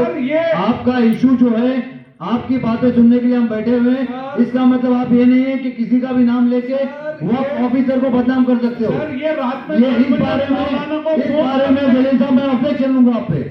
नहीं कर सकते आप। आपकी हम बात सुन रहे हैं, हम आपकी रिस्पेक्ट करते हैं, आप रिस्पेक्ट से बात करो। आपके जो प्रॉब्लम है हमको बताओ, हम करने तैयार है, बैठे हैं आपके लिए। एक मिनट दीजिए। बट इस तरह का आर्ग्यूमेंट नहीं होगा कि हमारे ऑफिसर को आप पूछोगे कि किसके आदमी हो। हाजी अरफात हमारे लिए इम्पोर्टेंट नहीं है, हमारे लिए हमारे रीजनल ऑफिसर इम्पोर्टेंट है ना। This is wrong. 10 बजे फोन करते हैं, अरफात आ रहा है, आप दरवाजा खोल के रखो। ये अरफात के लिए काम करते हैं या वक़्फ़ के लिए? ये आप कितनी साल पुरानी बात कर रहे हैं? जलील साहब, इस जज्बात में आके काम नहीं होता, पेशेंस से काम होता है।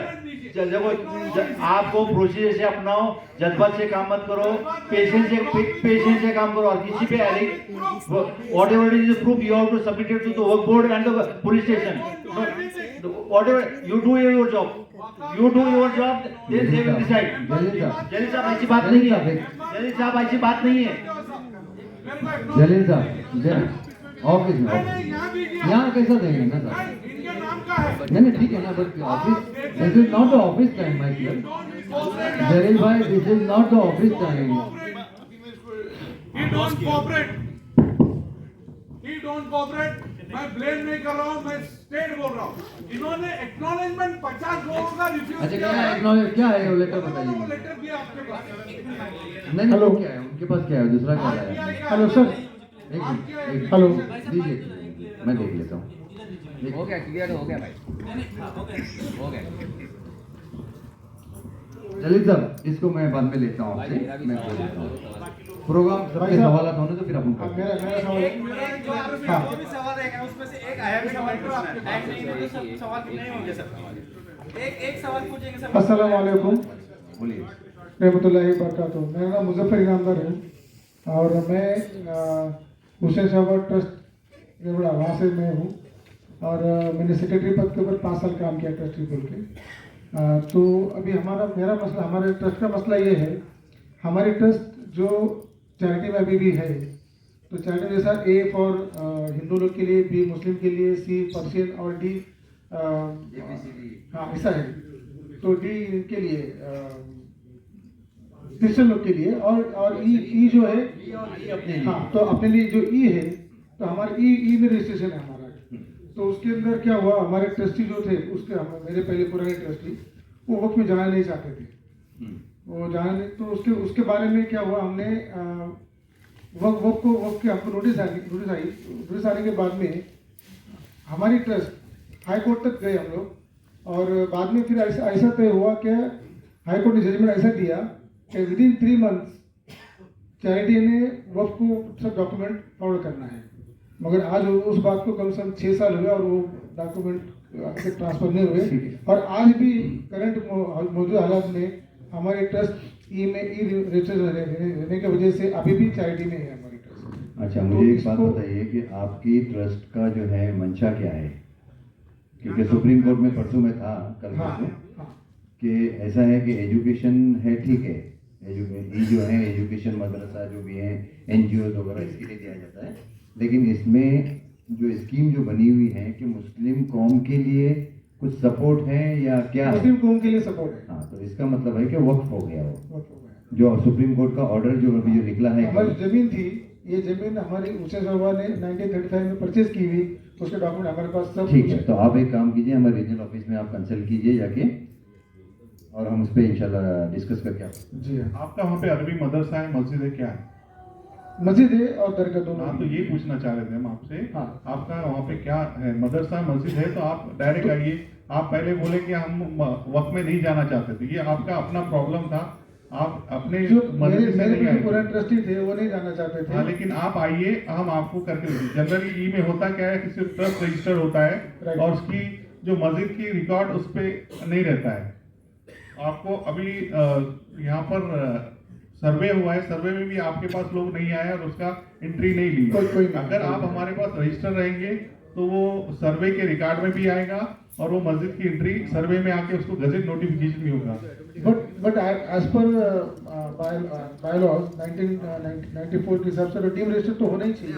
नहीं, आपने जो बी में थे वो ऑलरेडी गजट में पब्लिश हो गए।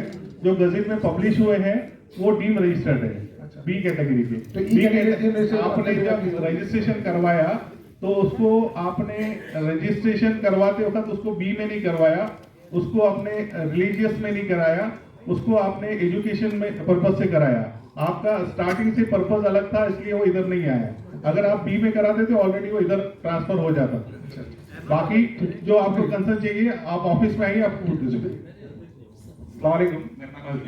मावल से आते हैं जी जी, आपको तो पता है। हाँ, जी, जी, जी, जी। 96 में हमारा ये रजिस्टर में रजिस्टर था। हाँ, रजिस्टर था। उसके बाद में 2016 में GR आया बाद में कोरोना में कुछ साल गए, हमने पूरे गांव को मिला के लेके आगे जाने का सोचा था कि सब मिला के वॉक में जाएंगे, वहां रजिस्ट्रेशन करेंगे, स्कीम डालेंगे।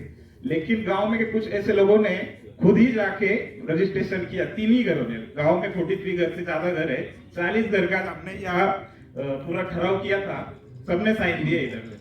लेकिन उन्होंने परस्पर जाके किसी भी आदमी को बताया नहीं, न मुतेवल्ली को बनाया। आज तक हमारे चाचा इधर पूरा काम करते आए, आज तक का पूरा रिकॉर्ड पूरा क्लियर है। आपको भी हमने अर्जी दी थी, उसमें हरकत भी दिया था, या पुणे ऑफिस को भी हमने एप्लीकेशन दिया, वक्फ को जाके भी दिया, लेकिन आगे कुछ हुआ नहीं। हम आगे क्या कर सकते हैं इसके बारे में आप आपका रजिस्ट्रेशन हो गया? रजिस्ट्रेशन उन्होंने एक मालूम है। हाँ, वो रजिस्टर उन्होंने परस्पर जाके किया है। हालांकि जो जिम्मेदार थे उनको भी पूछा नहीं है। आपने अभी नहीं, जितने अभी 20 साल हो गए आपको वक्फ बोर्ड का एस्टेब्लिशमेंट हो गया, 2003 में एस्टेब्लिश हुआ वक्फ बोर्ड। 2003 से आप लोग जो ट्रस्टी है हमारे पास आए नहीं। ऐसे में होता क्या है, जो ऐसा अगर प्रॉब्लम आता है तो कुछ लोग देखते हैं कि ये लोग अप्रोच नहीं हो रहे, तो दूसरे लोग आके अप्रोच हो जाते हैं, और वो आपके फैमिली में से ही है। एक मिनट मेरा पूरा सर, आपके फैमिली में से ही है। आपके नहीं आने की वजह से और आपके ऑडिट सबमिशन नहीं करने की वजह से, हमारे बोर्ड से कांटेक्ट नहीं रहने की वजह से ये सारे डिस्प्यूट क्रिएट होते हैं। अगर आप डे टू डे आपका अफेयर्स का साल का आपका ऑडिट हमारे पास सबमिशन करेंगे और आपके चेंज रिपोर्ट हमारे पास सबमिशन करेंगे, रजिस्ट्रेशन खुद आके करेंगे, तो ये प्रॉब्लम नहीं होते।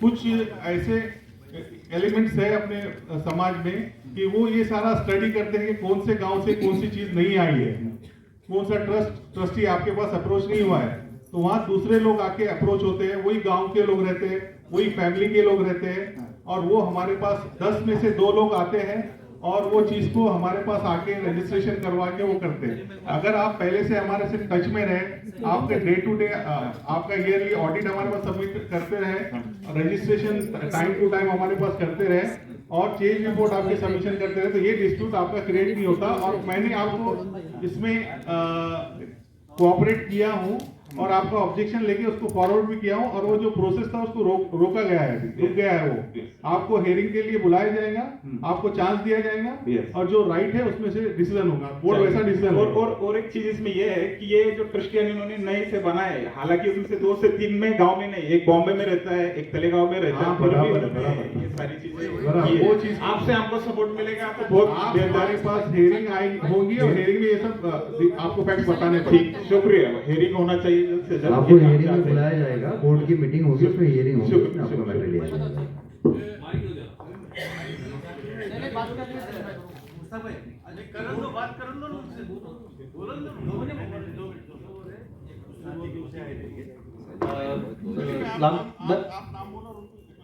हाँ, लांबे साहब, ग्राम पंचायत निगवे दुमला, तालुका करवी, जिला कोल्हापुर।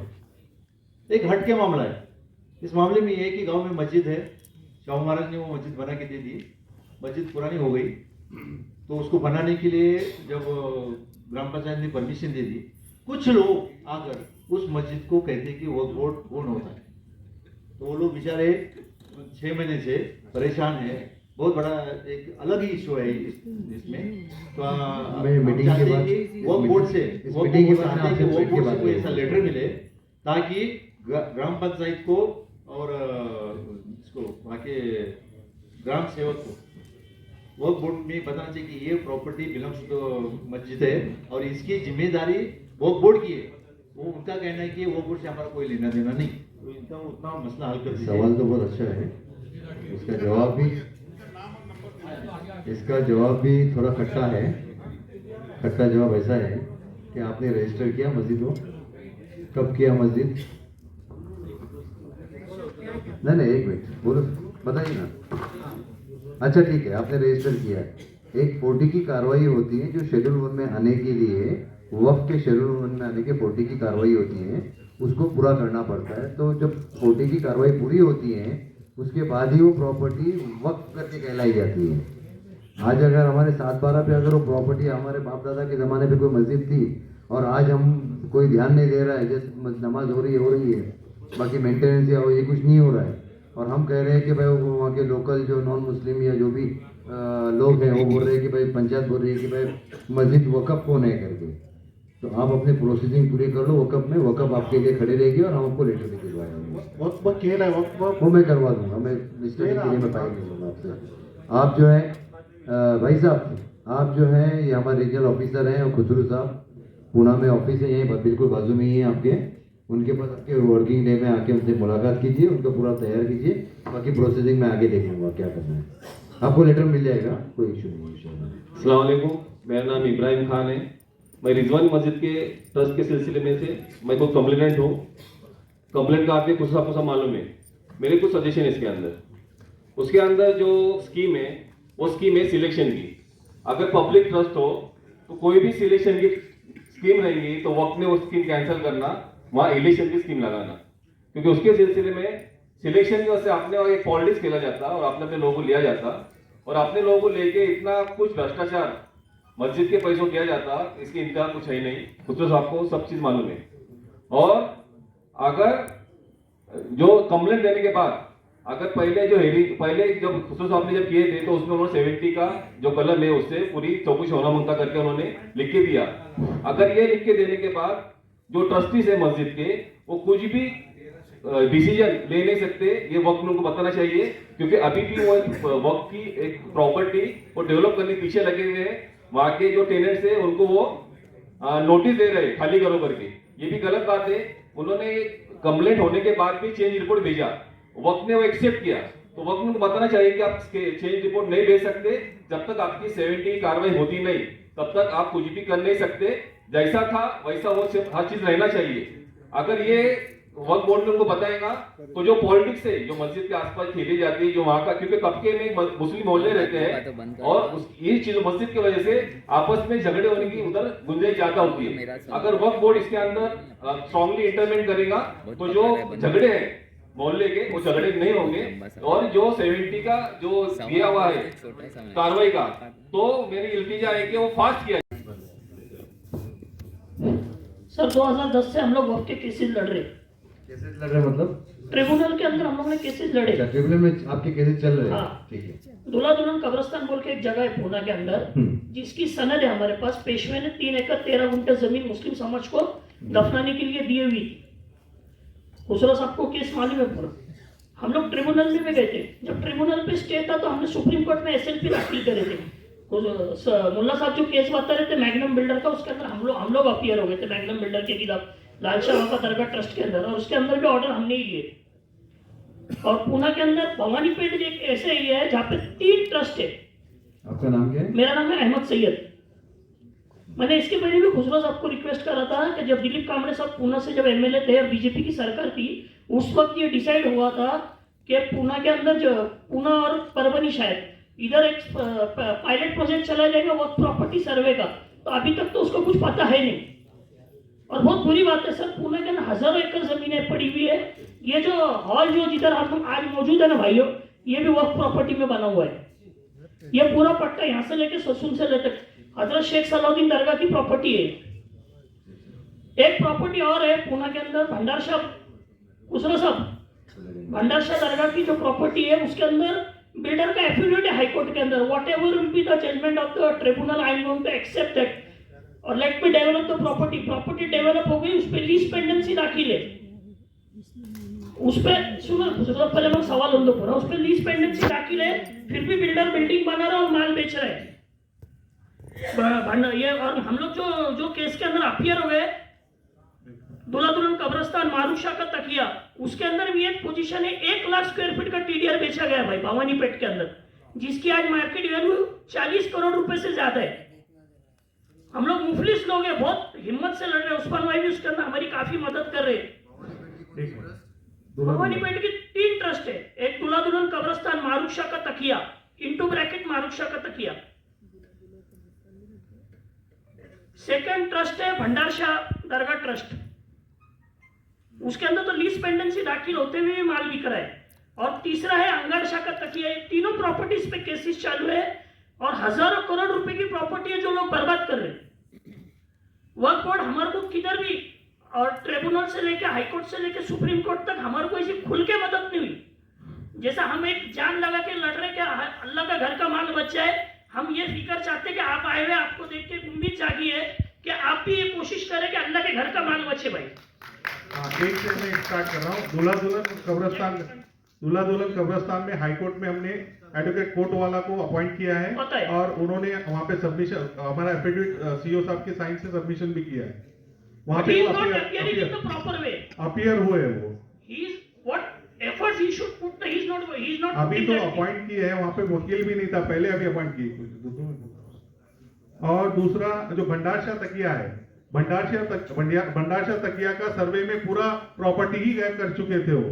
तो मैंने उनको रीचेक करके पूरी 1,02,000 स्क्वायर फीट जमीन, 1,02,000 स्क्वायर मीटर, बोले तो 25 एकड़ जमीन है टोटल वो 25 एकड़ जमीन का पूरा मैंने उसमें ऐड इंक्लूड करके उनको ये सर्वे में ऐड करो बोल के वो दिया, वो लिस्ट में भी दिया।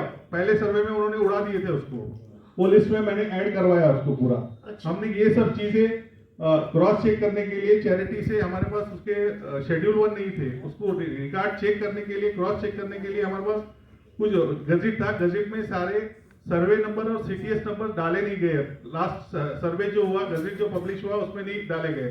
तो हमने वो रीचेक करने के लिए चैरिटी कमिश्नर से 550 शेड्यूल निकाले और उनकी लिस्ट को हमने रीचेक किया और तकरीबन 1,000 प्रॉपर्टी उसमें वापस ऐड करके उसको सर्वे किया जाए बोल के 1,000 प्रॉपर्टी ऐड करने का हमने लिस्ट बना के दी कि आपने 1,000 प्रॉपर्टी उसमें से छोड़ दिए, उसको लिस्ट में लेना है करके सर्वे में 1,000 प्रॉपर्टी का। और तीसरा क्या बोले आपने, ये अंगड़शाह तकिए का भी वहाँ पे हाई कोर्ट से रिमाइंड बैक हुआ है वक्फ बोर्ड के पास। वो बोर्ड के पास अभी अपॉइंटमेंट ऑफ पुतवली का पेंडिंग मैटर है। और दूल्हा दुल्हन का जो आप बोल रहे, भंडारशाह में जो बोल रहे हैं आपके, वहाँ पर कंस्ट्रक्शन हो रहा है जी, तो वो उसका बिल्डर का नाम दीजिए, तो मैं जाके कल से ही प्रोसेस चालू करता हूँ और उसको रोकने के लिए जो भी है वो काम करेगा।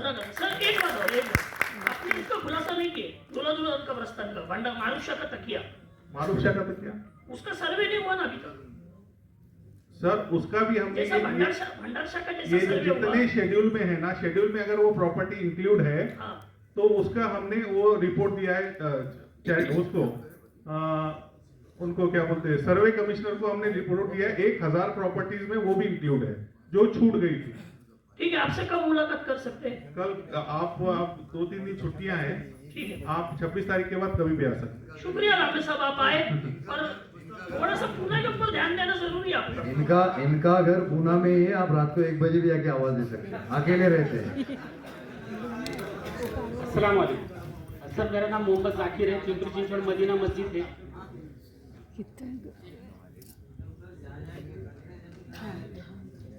एक गुजारिश है, प्लीज अपना क्वेश्चन पूछो, डिस्क्रिप्शन मत दीजिए और सवाल का जवाब लेने की कोशिश करो। हो रहा क्या है, वक्त की कमी है, काफी सारे लोग दूर से आए, तो अपने फोकस कीजिए, क्वेश्चन क्या है आपका? सर मदीना मस्जिद मसकुर्डी में हमारी वक्फ हुआ है, रजिस्ट्रेशन हुई, ट्रस्ट वगैरह बनाए, सारी चीजें हैं। उसके बावजूद भी कुछ लोगों ने जो है कंप्लेंट की पुलिस चौकी में, तो जो हमको मस्जिद का चंदा लेने नहीं थे, चंदा हम ले जुमा के दिन चंदा जमा करते तो फौरन पुलिस आके हमको जो है टोकती है, हम पर जो है इल्जाम लगाती है और हमको जो है तकलीफ देती है। और उन्होंने कहा कि जब वक्फ बोर्ड से लेटर लगा, वक्फ बोर्ड में जो है निगड़ी चौकी ने जो है लेटर दिया कि भाई जो है इनका क्या करना है, तो वहाँ से लेटर भी आया है कि इनको चंदा वगैरह जमा कर दे दो। उसके बावजूद जो हमको चंदा जमा नहीं किया गया, करीब 4 महीना होगा। तो इमाम मुस्लिम का जो है मकतब जो चल रहा है उसमें जो उस्ताद लोगों का पेमेंट वगैरह कैसे थी, बड़ी परेशानी हो रही है। इसलिए वक्फ बोर्ड से अगर एक लेटर मिल जाता है कि भाई जो ट्रस्ट लीगल है उनको अगर चंदा जमा करने की इजाजत हो बहुत चला अच्छा होगा। मुझे जो है वो 10 दिन का टाइम दीजिए, अभी छुट्टियाँ चालू हो रहे हैं। जितने भी मैटर्स हैं आपके, आप खुशबू साहब से कांटेक्ट में रहे और स्पेशल ये जो जितने मैटर्स आज की मीटिंग में हो रहे हैं, ये इंशाल्लाह मैं पर्सनल लेवल पे लेके काम करूँगा, ये करना पड़ेगा।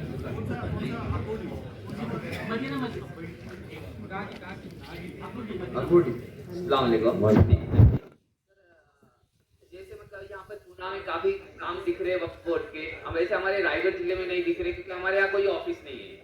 तो वक्फ बोर्ड पे जैसे यहाँ पर पूना में ऑफिस खोल चुकी है, तो हमारी जगह खोल दिए तो हम भी फटाफट काम करेंगे। कोकन डिवीजन आता है, कोकन डिवीजन में अपना ऑफिस है। कोकन कहाँ पर है? ये old custom office, collector office पे 2nd फ्लोर पे अपना ऑफिस है, बॉम्बे में। तो जिले वाइज ऐसा डिस्ट्रिक्ट वाइज अभी नहीं, फिलहाल जब तक 170 स्टाफ हमारे नहीं आते तब तक हम नहीं कर सकते। कोशिश कीजिए, नहीं तो क्योंकि औरंगाबाद में ना एक ऐसी कोई सस्ती लॉजिंग भी नहीं है, वहाँ पर गए तो ऐसा काफी खर्चे होते हैं। एक लॉज भी बना दिए तो वक्फ बोर्ड की तरफ से तो रहने को अच्छा रहेगा। अच्छा इसलिए ज़रा बोल रहे हैं। मेरा नाम रियाज जमादार है, इचलकरंजी से हूँ। मुस्लिम वेलफेयर फाउंडेशन